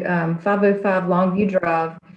He says, hello, commissioners. I oppose the changes to the zoning on NC 96 near Old Liberty because of the added traffic that it will cause to the neighborhood by individuals not living in the community due to the commercial businesses being located directly outside of Old Liberty's neighborhood. Thank you for considering leaving the land residential and not changing to commercial property. Thank you, Ms. King. All right, Mr. Floyd, the next one I have is Chris Hilton. I do not see him, Mr. Chairman. All right. Mr. Chairman, I do have comments I can read, and bear with me. These are a bit lengthy. Yes, sounds good. Thank Chris you. Hilton. Chris Hilton. Chris Hilton, yes. 65 Old Liberty Drive, Youngsville. My comments are related to the rezoning from residential 40 to neighborhood business for the lots off NC 96 next to the entrance at Old Liberty. My home backs up to these lots. I'm directly affected by the proposed changes, and my property and resale value is negatively affected by the proposed changes. We went through this same exercise almost 9 months ago as the owner of the land tried to rezone so that they could build storage units. Thankfully, that motion was voted down by our board. There was some confusion at the time regarding what exactly would be built, a convenience store or storage units. However, the feelings were the same amongst pretty much all landowners in the area. We did not want any of it. As it turns out, there is now a convenience mart going in on the other side of the entrance to Old Liberty across from the fire station, which is bad enough. I understand now this motion is part of a larger sweep of the county converting many lots in various ways. This is wrong. This was voted on before and rejected. Now you are just going to ignore the feelings of those people that you are supposed to be working for in this county. I would ask that the board votes to reject this planning motion and keep these lots as residential only. Let's build homes on these lots and keep them as residences. We have a great growing community here at Old Liberty, and we don't want the front entrance of our community to be an abundance of storage units or convenience marts. These types of businesses invite theft, vagrants, and unneeded traffic. Personally, I don't want my backyard opening up to a busy gas station, convenience mart, or more storage units that will just be attracting additional traffic and people. This is a family neighborhood with kids that are outside playing, riding bikes and scooters, people jogging, walking, taking their pets for walks. These proposed lots to be rezoned are lovely wooded lots that would have or that could have multiple homes built. Why not try to sell to a developer like Winslow that is already building some nice custom homes up the street? Again, I ask the board to reject this motion. Thank you for your time. Thank you, Ms. King, for reading those comments. Mr. Floyd, do we have a Jody and/or Tyler Bullock? No, sir, I don't see the bullets available. All right. Mr. Chairman, I can read those comments submitted as well. Jody and Tyler Bullock, 385 Clubhouse Drive, Youngsville. We live in the Old Liberty subdivision. I will also speak for my husband, Tyler Bullock, in this matter. I'm writing today in regard to the rezoning and the additions of neighborhood business/rural businesses. First, I would like to express my displeasure at hearing this topic is underhandedly being talked about by commissioners and other officials behind homeowners' backs behind the scenes and not openly presented in a manner that doesn't leave you scrambling to voice your opinion or read lengthy proposals. Transparency should always be of the highest priority, and I feel like several times our commissioners have dropped the ball. Shame on you. Next, I would like to say that turning the lots surrounding this densely populated residential area into an area that allows residential businesses / rural businesses is a big mistake, and I don't want them anywhere near my home. In addition to an increase in traffic, it will bring to a 2-lane road, causing a headache and inconvenience for people that live in the area, plus the proposed businesses don't make any sense. Why on earth would I want an animal cremation, taxidermist, or even a bulk fertilizer business next to my home? I think this would distressingly decrease homeowner property values that over the last couple of years that I have lived here have steadily been increasing. All of the proposed businesses have their place in a community, but placing them in a residential area is not it. I like walking outside and hearing the sounds of my neighborhood, not traffic. I don't want 96 to look and feel like Capitol Boulevard when I'm coming home. I like going outside and seeing the stars and not having them drowned out by lights from storage facilities or other light businesses. I like the homely feel that this community and the surrounding residential area brings. It feels like home. Please, for the love of God, keep the businesses out of our communities. We have a unique opportunity to make the Youngsville, Franklinton area a beautiful place, which commands a luxury hometown experience with properties that hold their values. If we take a moment and look at what would really be beneficial to the area instead of trying to cram everything in it. Youngsville and Franklinton are growing. It is growing fast, and I see why there's a push to get more cash flow into the city, but not at the expense and comfort of the people and live there. For all those reasons, I will say that I am not in favor of what is being proposed here. All right, thank you, Ms. King, for that. Yes, sir. Mr. Floyd, I have a Brandy Bender. It's the next one on our list. Mr. Chairman, I do not see Ms. Brandy Bender available. All right, very good. Thank you, sir. Mr. Chairman, Brandy Bender is from 165 Ashbury Lane, Franklinton. And Brandy's comments say, we moved to Old Liberty for the quiet, for the low crime rate, and to live in a beautifully maintained community. Rezoning the area outside of Old Liberty will no doubt change everything about our community. Increased traffic outside of the neighborhood, decreased control over the overall cleanliness and maintenance right outside our community, lower property values, and undoubtedly more noise will follow these changes if they are allowed to move forward. Franklin County has plenty of space for businesses already. This is not what the citizens of our community signed up for when we purchased homes here. Please do not move forward with this proposal. All right, thank you for that, Ms. King. Mr. Floyd, the next one I have is Peter and Danielle Barrett. Mr. Chairman, I do not see those either. All right. Peter and Danielle Barrett reside at 305 Longview Drive in Franklinton.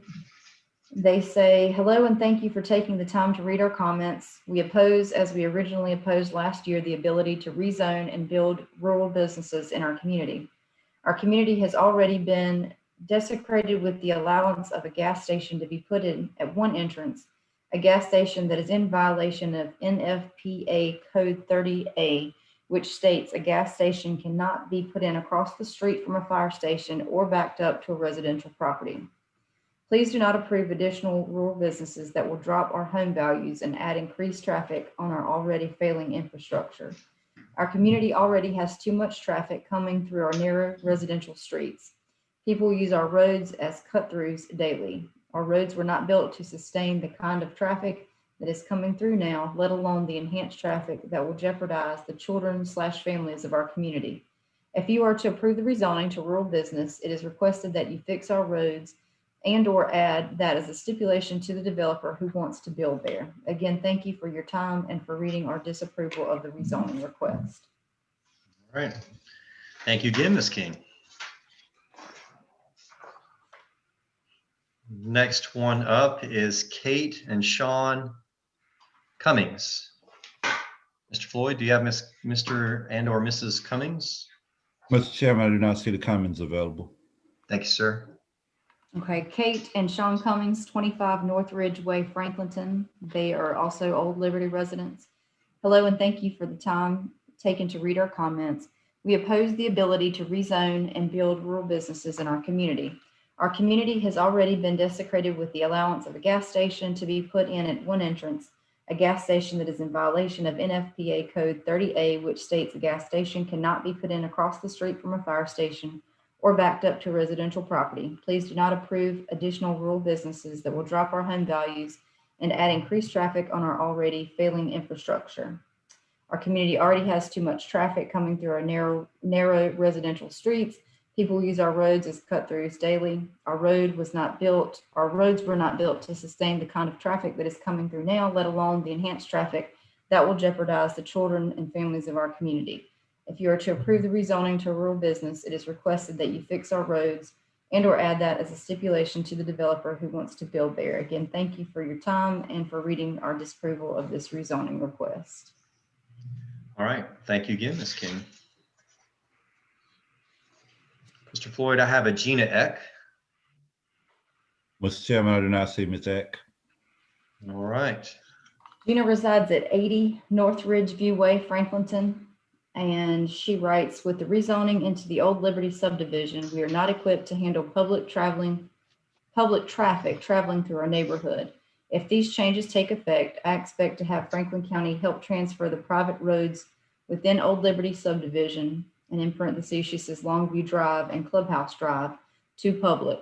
We are in desperate need of upgrades to the road due to the age. If these changes are made, then how are we to move forward with the influx of traffic using Old Liberty Golf Course roads as a cut through using resident funding? We cannot approve the residential business unless Franklin County will step up and help cover the roads from private to public. I firmly oppose the rezoning if there are no conditions made to adjust the roads within Old Liberty subdivision. All right. Thank you for reading those comments, Ms. King. Mr. Floyd, the last one I have on my list is Wendy and Kevin Cormier. Yeah. Wendy, good evening. Can you hear me? Yes, sir. Thank you. Would you state your name and address for the benefit of our clerk, and then we yield 5 minutes to you for comment. Yes, my name is Wendy Cormier. I live in the 320 Longview Drive, Franklinton, North Carolina, 27525.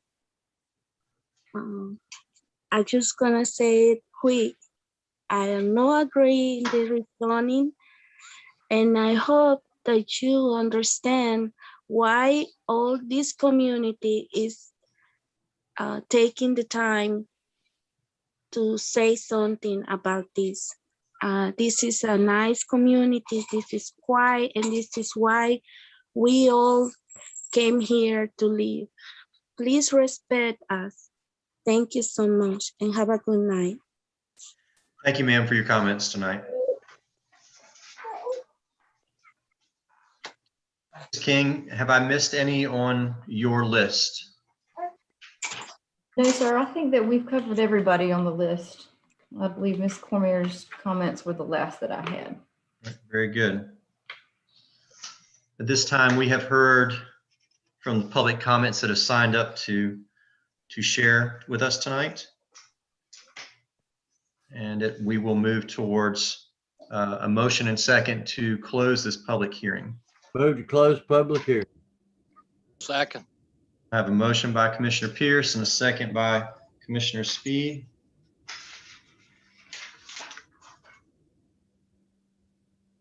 We'll do a roll call vote. Commissioner Foy? Yes. Commissioner Jones? Yes. Commissioner Speed? Yes. Commissioner Pierce? Yes. Commissioner London? Yes. And I vote yes. The yeses have it, and it is so ordered. Thank you, ladies and gentlemen. We will now move on to item number 4 in our agenda tonight, an update on. Mr. Chairman, Yes. before we move on, I'd like to make sure that we are going to consider all these objections and requests for change in our UDO before we move forward. Thank you for your comment, Commissioner Jones. Yes, I took quite a few notes, and I'm sure staff did too. So we need to revisit these for further consideration. Particularly in the old Liberty area, which a lot of opposition needs to be reconsidered and changed back like it was. I'd like to make a couple Yeah, comments. let's do comments, yes, before we move Yeah, forward. come on. My question is, what have we done as far as public hearing notices? I hear that we did very little, or did we? Is there anybody here who can answer that? I think I would yield to staff, either Mr. Hammerbacher or our county manager. Mr. Hammerbacher, can you answer that for us? Yes, sir. As prescribed by general statutes, a county has an option when we're rezoning over 50 properties to go with the option of doing 2 half-page ads, posting signs up in the general vicinity or throughout the county. We put up about 15 signs throughout the county at some of our major intersections or major travel ways. And then also is prescribed that for any resident living outside the subscription area of the local paper, we did utilize the News and Observer. We sent them an individual letter. Okay, did you ever advertise in the Franklin Times at all, or? No, sir, we did not. That would have duplicated our efforts. Okay. The only other thing in regards to Commissioner Jones' comment, if you look at that issue there close to Old Liberty, you're going to have to visit countywide, because this isn't the only area where your UDO covers in that regards to the way I understand it. This isn't just them only. It would be an issue for the whole county UDO. Right? I don't know how you could be specific and changing it in one area and not the rest, but I'm all ears. Go ahead, Commissioner Jones. We're going to consider changing an area in Franklinton, the big tract of land there, back to heavy business, and also Hill Ridge Farm is being reconsidered. Why can't this section be reconsidered also by itself? That's my question. I mean, with some commissions, we vote on things that we want to, but I would like to see that revisited and any changes made for the citizens of that area, because they're definitely in opposition last year, and opposition again this year. It has not changed. So we need to be mindful of our citizens' concerns. Thank you. Any other comments from the? I agree with Mr. Jones. Say it again, Commissioner Pierce. I said I would agree with Commissioner Jones with regards to we should consider the citizens' comments. Yeah. Any other comments tonight regarding that? I will add one, and I think it's something that maybe the highlight is not being placed on, and it's not specific to any particular parcel. I think it's more specific to the rights of those who possess things. And at some point in time, people have a right to what they possess and to use it in a way that benefits them, provided it doesn't greatly impose upon those others. And I think that's the real question at hand here tonight. Who has a greater right to the use of what they possess? Those that stand or near them, or those that possess? And I think that's really what we're embarking upon, and that's what we're trying to govern is to create a fairness for both parties. Those that own and possess the things that they have chosen to purchase, work for, whatever, and to use to their benefit as they see fit, while still protecting the benefits of those that are nearby or adjacent to, in this case, land, and their use. So we've got some work to do, but at the end of the day, someone will lose and someone will win. And this board will be tasked with the decision of who will be victors in this situation. And it's not a great place to be, but in reality, we have to govern. So keep that in mind as you move forward. That would be my 2 cents. That's where we are. And right now, the landowners themselves of the greater masses that we're trying to regulate the way our county grows and how it's shaped so that we don't have atrocities. That's the real purpose of this UDO, is that we can do that to the fairness of landowners. That'd be no different than us taking and creating some restriction that property owners of a residence, a single family dwelling, would have to come to the county and get some type of approval in order to do something that they would normally do, whether that's put up a storage building in their backyard or a fence. Let's just use that as an example, that they would have to ask for permission from the adjoining landowner who doesn't even, it's just raw land and forestry. But if that owner of that property thought that that wasn't acceptable because they enjoy their land in a natural environment and don't want to see a fence, yeah, there lies the question. So I rattled enough, but I do want to be sure that all parties here are considered as we move forward and make decisions. Commissioner Pierce. Yes, sir. I appreciate the comments from the residents. I also understand the legalities that we have to follow, but I also understand the fact that from what I'm hearing, and I may be corrected at a later date, but from what I'm hearing, that appears to be, to me, what is known as, in legal terms, spot zoning. And I'm not sure I agree with that. Mm-hmm. Well, we definitely take a look at all these things, because in that area on that corridor of 96, immediately adjacent to it, there's other businesses there, and there's residents there, and there are residents in the Aberdeen community that's on the south side of 96 highway in that particular area. If 96 is truly running east and west, that their homes back up to on Holstein Drive, I believe I looked it up.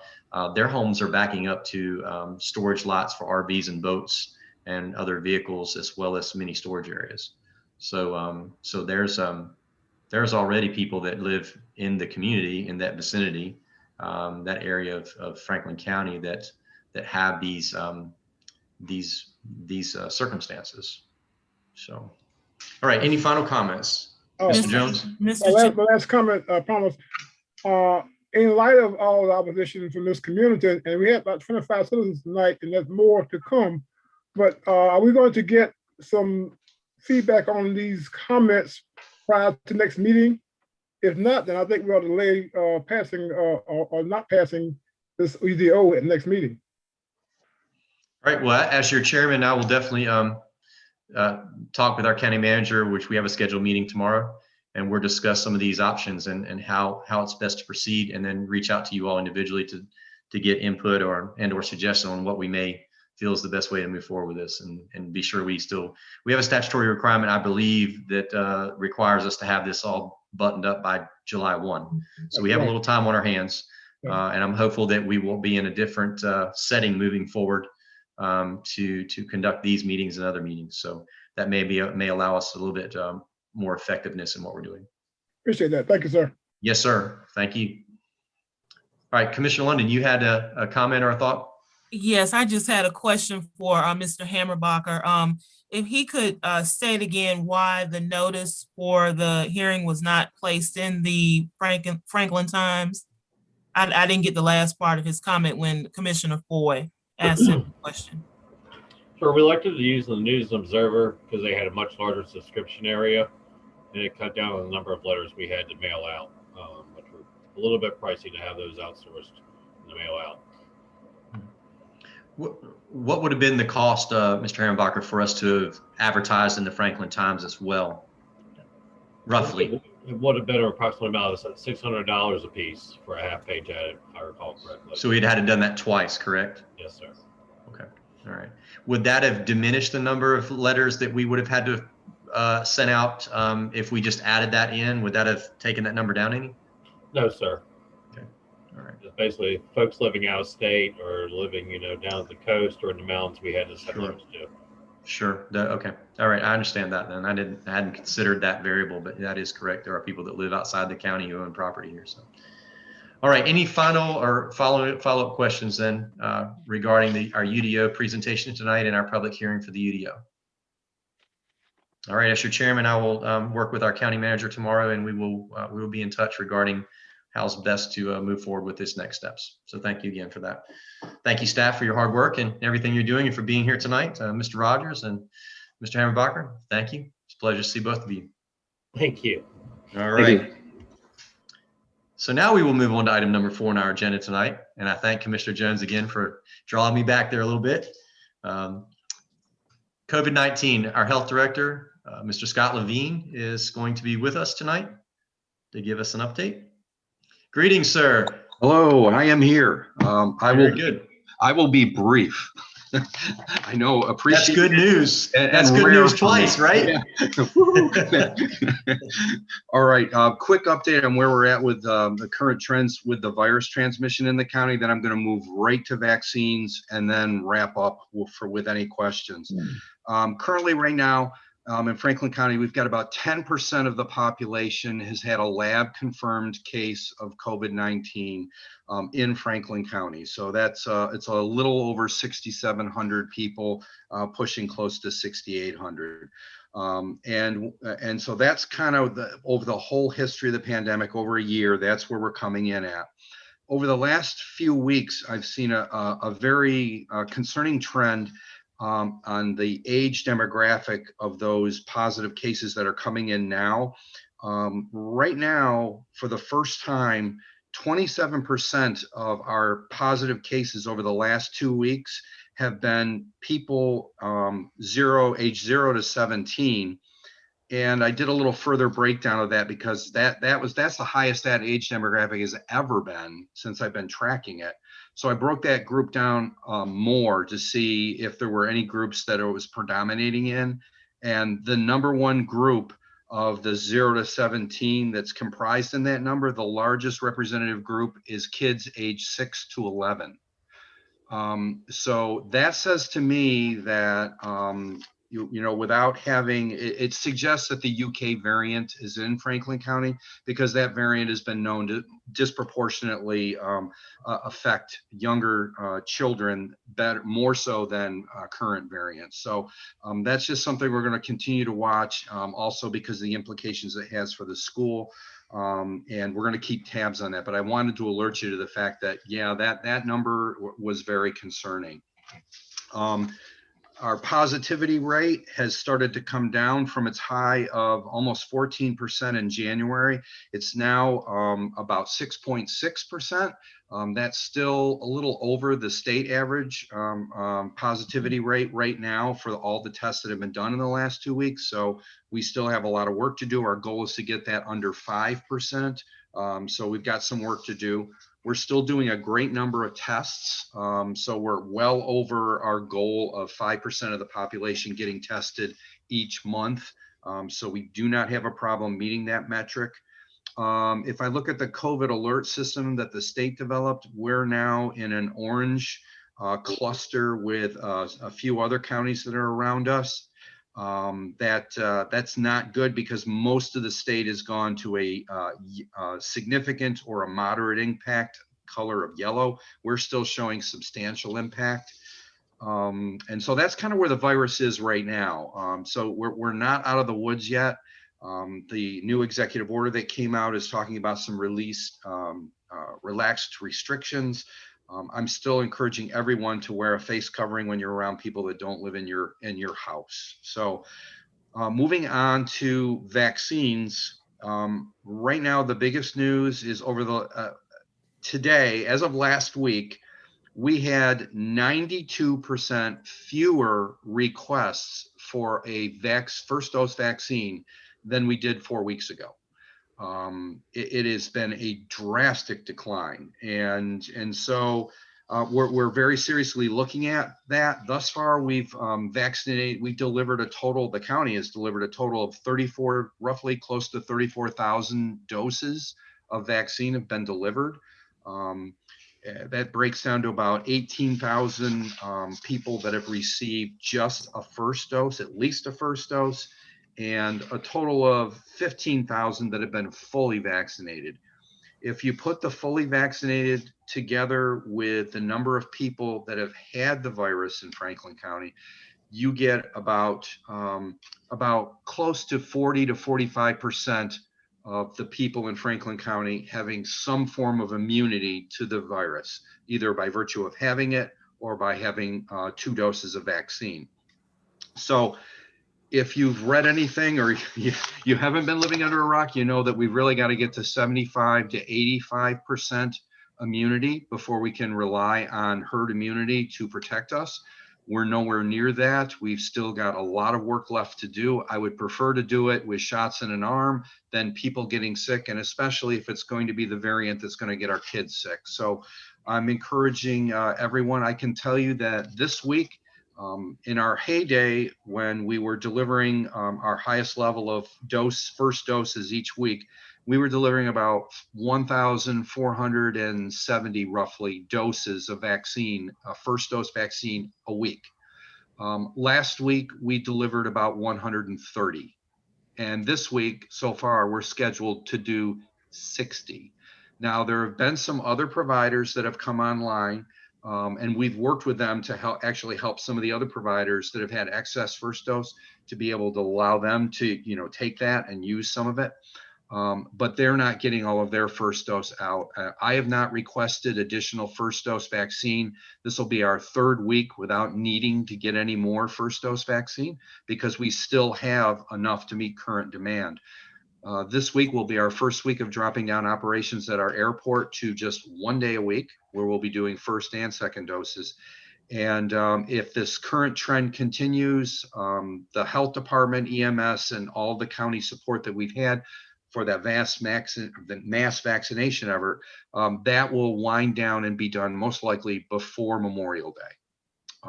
So with only 40 to 45% of the county immune, we know there's still a lot of work, but the county's voting with its feet. And so we're stepping down that. We're looking at some possibility of marketing efforts. We've eliminated a lot of the normal barriers that people look at. Transportation, we have free transportation door to door with priority access using carts. We've looked at hours of operation. There are plenty of counties close to us that have evening and weekend times that are going unfilled. We know that that's not really what's keeping people back. It's vaccine hesitancy and concern about the vaccine. So we're going to go back and look at what we can do to help the community make their decision a little easier. And so that's kind of where we're at right now. And if there are any questions, I'd be happy to entertain any questions that anyone has. Any questions tonight from the board? Hearing none, I have 2, Scott. You were rattling out some really good statistics, and the one that I missed was the vaccinations plus our test positives gives us a certain percentage of immunity. What was that number? It's anywhere between 40 and 45% of the population. And that's taking into account that I was only able to look at the 18 and over population because I don't have the census doesn't allow me to break it down a little younger than that to capture the 16, 17-year-olds. Right. That's about 54,600 people in Franklin County. It's probably a little bit more than that because that was an older census data. But that's the number that we're working against, and we've only got 40 to 45% of them. And 75 would be a good spot. I think you mentioned 70 or 75%. 75 would be the basement, Good. Okay. realistically. All right. I think that'll do it. There was any deaths in the since you last reported, and possibly what the total there is? I didn't look today. Last week we were at 49. We've been very lucky that deaths have not appreciably gone up since we had the initial cluster of deaths related to the nursing homes. Correct. So we're very grateful for that. Yes, absolutely. Absolutely. It looks like there's one other question. Yes. Who's got there you go, Commissioner Pierce. Yes, sir. Mr. Levine, I want to ask one question, and I know this is going to depress you. What happened to old time herd immunity without vaccines? We had it many years, and now we don't have it all of a sudden. Well, I mean, herd immunity happens when a sufficient number of people get the virus. And so the problem with that method with this particular virus is that in order for enough healthy people to get it, it puts a lot of unhealthy people older people, people that can't get vaccinated. It puts a lot of them at risk. And so what they don't really look at a lot of times when they go back and look at old-fashioned herd immunity, which is just by getting it, since most people don't end up in the hospital with it, is that they don't look at the collateral damage that really entailed. So there were a lot of people in 1918 that died, not directly, ironically, not directly from the Spanish flu. They actually died from opportunistic pneumonia, bacterial pneumonia, that killed them as a result of their depleted immune system. So it wasn't necessarily the virus, it was actually bacterial pneumonia that got them. So we really don't want to have to get to herd immunity through people getting it. And, you know, unfortunately, the governor's floated out that June 1st date for relaxation of a lot of things, and a lot of those went into effect last week. I really anticipate the Memorial Day weekend is going to replicate last Memorial Day, and we're going to see a spike in vaccine, not a vaccine, a spike in cases probably about 3 to 4 weeks after Memorial Day. We are anticipating an increased demand for vaccine probably around that time frame. And there's one other thing that we're tracking, and that is the emergency use authorization for the Pfizer vaccine for the 12 to 15-year-old population. That's coming online. Not all parents are going to want that for their kids, but some will, and that will probably increase demand a little bit. But that's not a huge age demographic. So that's kind of, you know, where we're at right now. We're going to leave everything up at the airport. We're going to be prepared just in case the demand does increase. So we're ready to pull the trigger again. But if it doesn't, you know, we'll break things down and move on. Thank you, sir.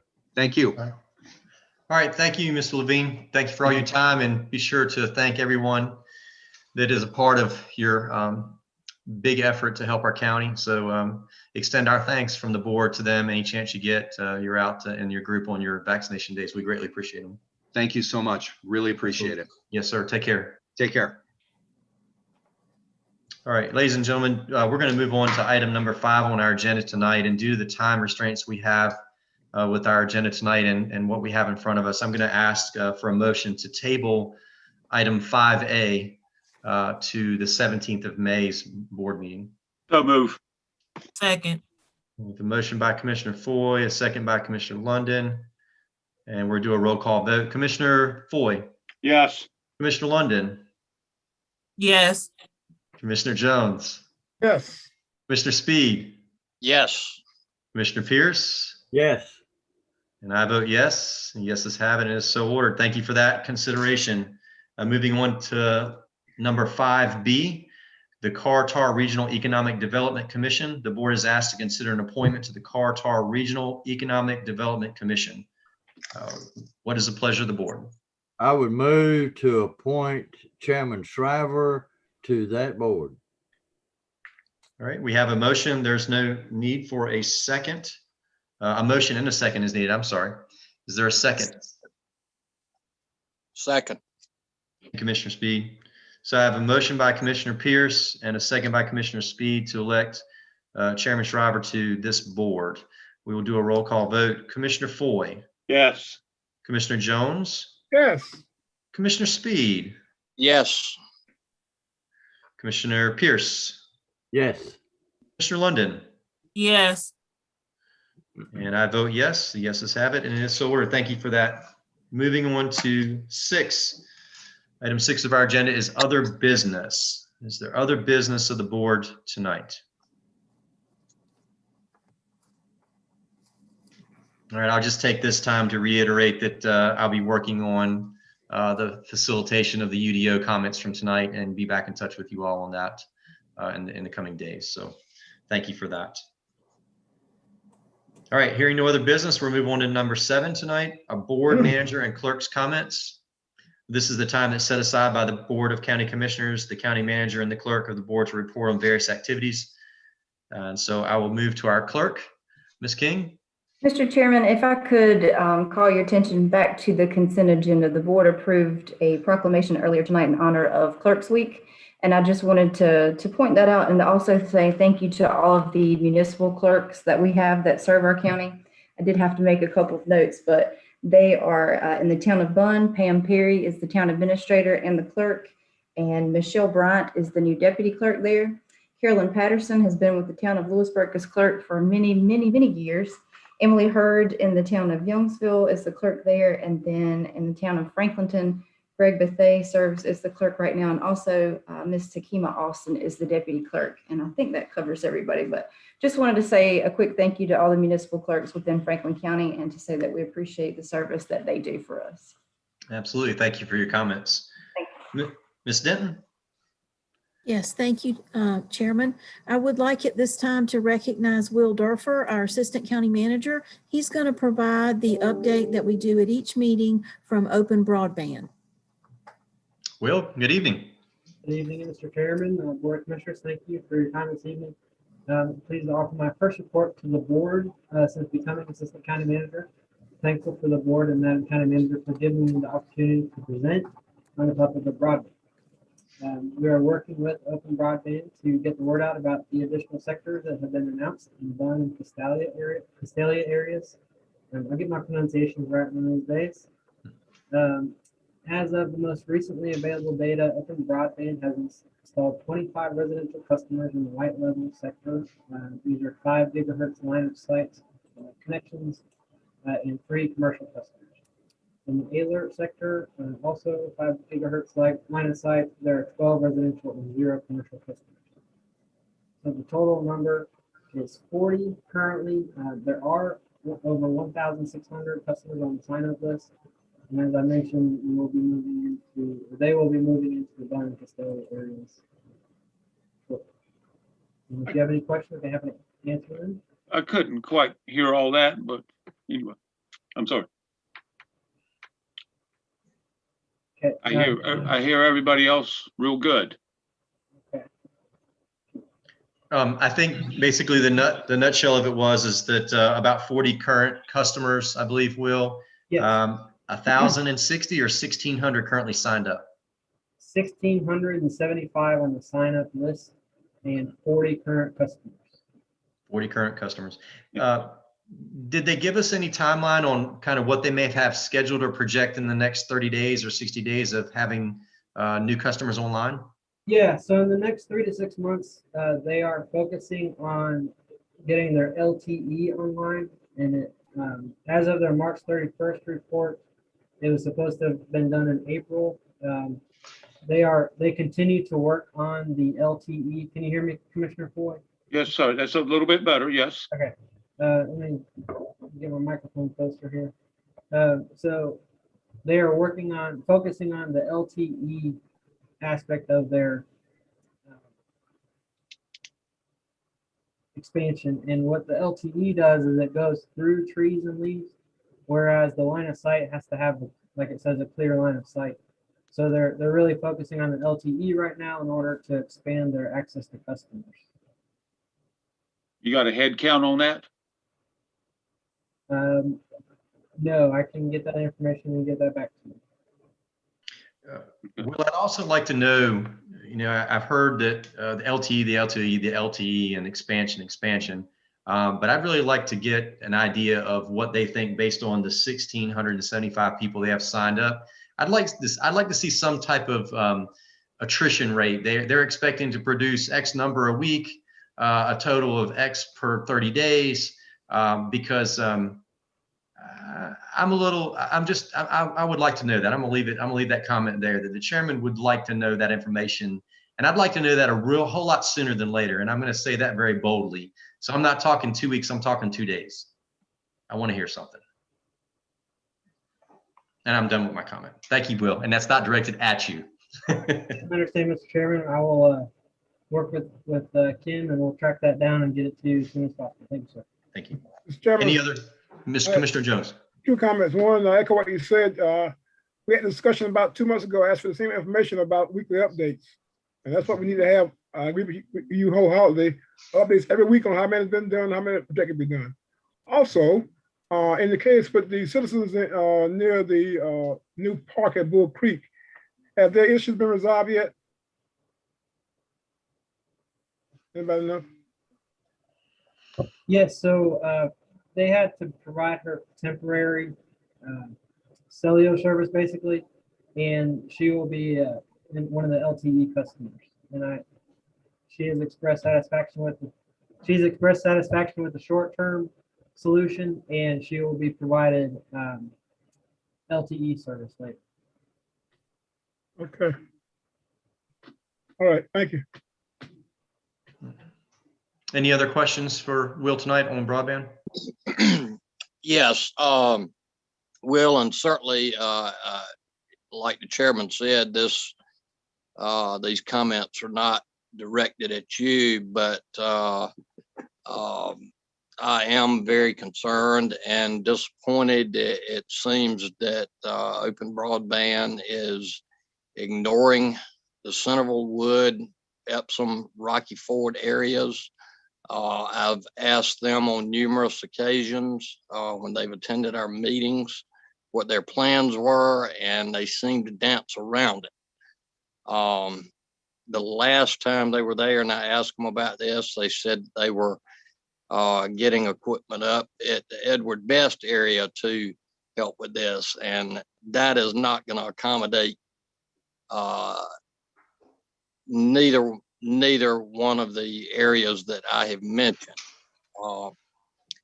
So certainly if you could pass that along to them and express my total displeasure with that.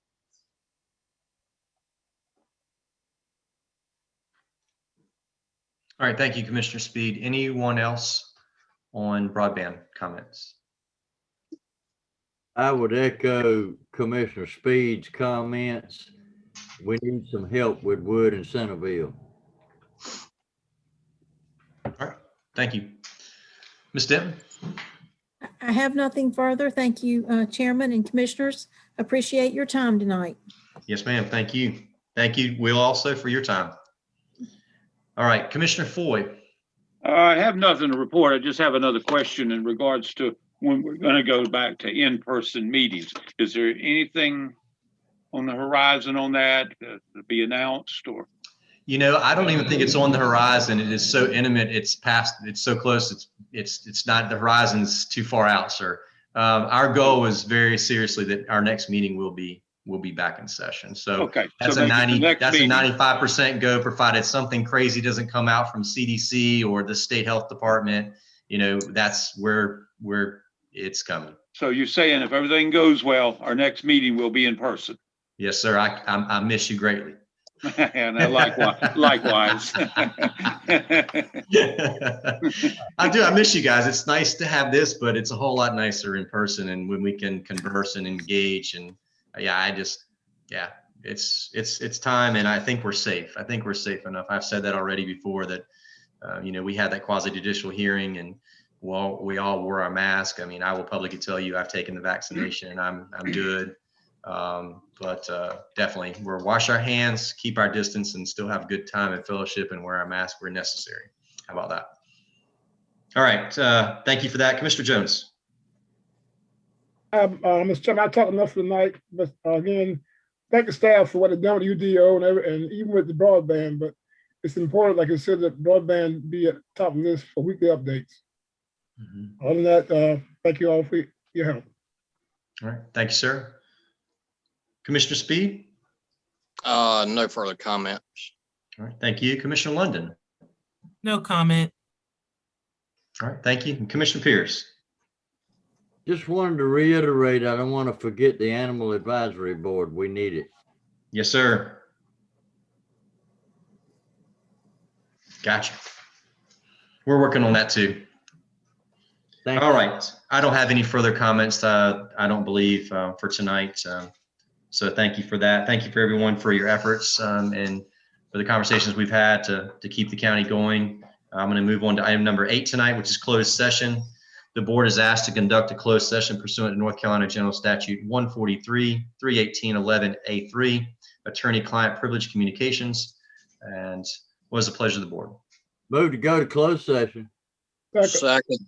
Second by Commissioner Pierce, second by Commissioner Jones. Roll call vote. Commissioner Foy? No. Mr. Jones? Yes. Commissioner Speed? Yes. Commissioner London? Yes. Commissioner Pierce? Yes. And I vote yes. The yeses have it, and it is so ordered. We'll see you in closed session, ladies and gentlemen.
And Coy, we need Chris Doherty.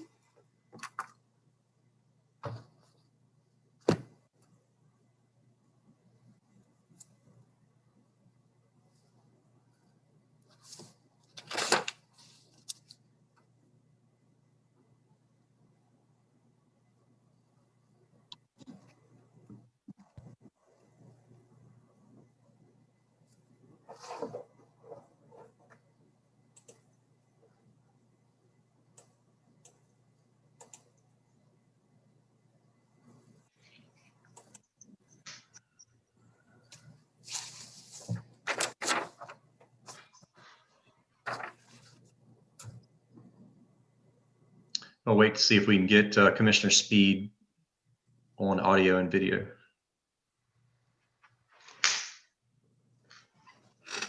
All right, ladies and gentlemen, I have all 6 of us back together now. I'd like to entertain a motion to go back into open session. So move. Need a second? Second. Commissioner London, thank you for that. We need a roll call vote. Commissioner Foy, Yes. Commissioner Jones, Yes. Commissioner Speed, Yes. Commissioner London, Yes. Commissioner Pierce, Yes. and I vote yes. The yeses have it, and it is so ordered. All right, being back in open session, I'll call on Mr. Daugherty. Do you have a item you'd like for us to entertain tonight, sir? Yes, sir. You have this item that was sent to you today. It's the CSX Railroad Agreement to go with the utility work in Youngsville. And that to be able to put in the new utility line, we need an encouragement agreement with the railroad. Attached to your packet is that agreement. It has been reviewed by the county's utility attorney and the county manager. I am recommending approval of this agreement. All right, thank you. What's the pleasure of the board tonight? Move for approval. Is there a second? Second. All right, we have a motion by Commissioner Speed, a second by Commissioner Jones. We will do a roll call vote. Commissioner Foy, Yes. Commissioner Jones, Yes. Commissioner Speed, Yes. Commissioner Pierce, Yes. and Commissioner London. Yes. All right, thank you. And I vote yes. The yeses have it, and it's so ordered. Thank you, Mr. Daugherty. At this welcome. Thank time, you. yes, sir. This time that concludes our business. Is there a motion to adjourn? So moved. And a Second. And a second. All right, we have a motion and a second, and I don't think we need a roll call vote. So thank you, ladies and gentlemen, for your time tonight and your diligence to the matters at hand of our county and the progress we're making for the better good of all those things that we are responsible to be a part of. So thank you. I wish you have a great, enjoyable spring week or two, and we will see you real soon on the 17th of May. Good night. I'm glad we had this time to spend together. Amen. And that smile. Amen. Yes. Smiles are healthy. Good night, everyone. Good night. Good night.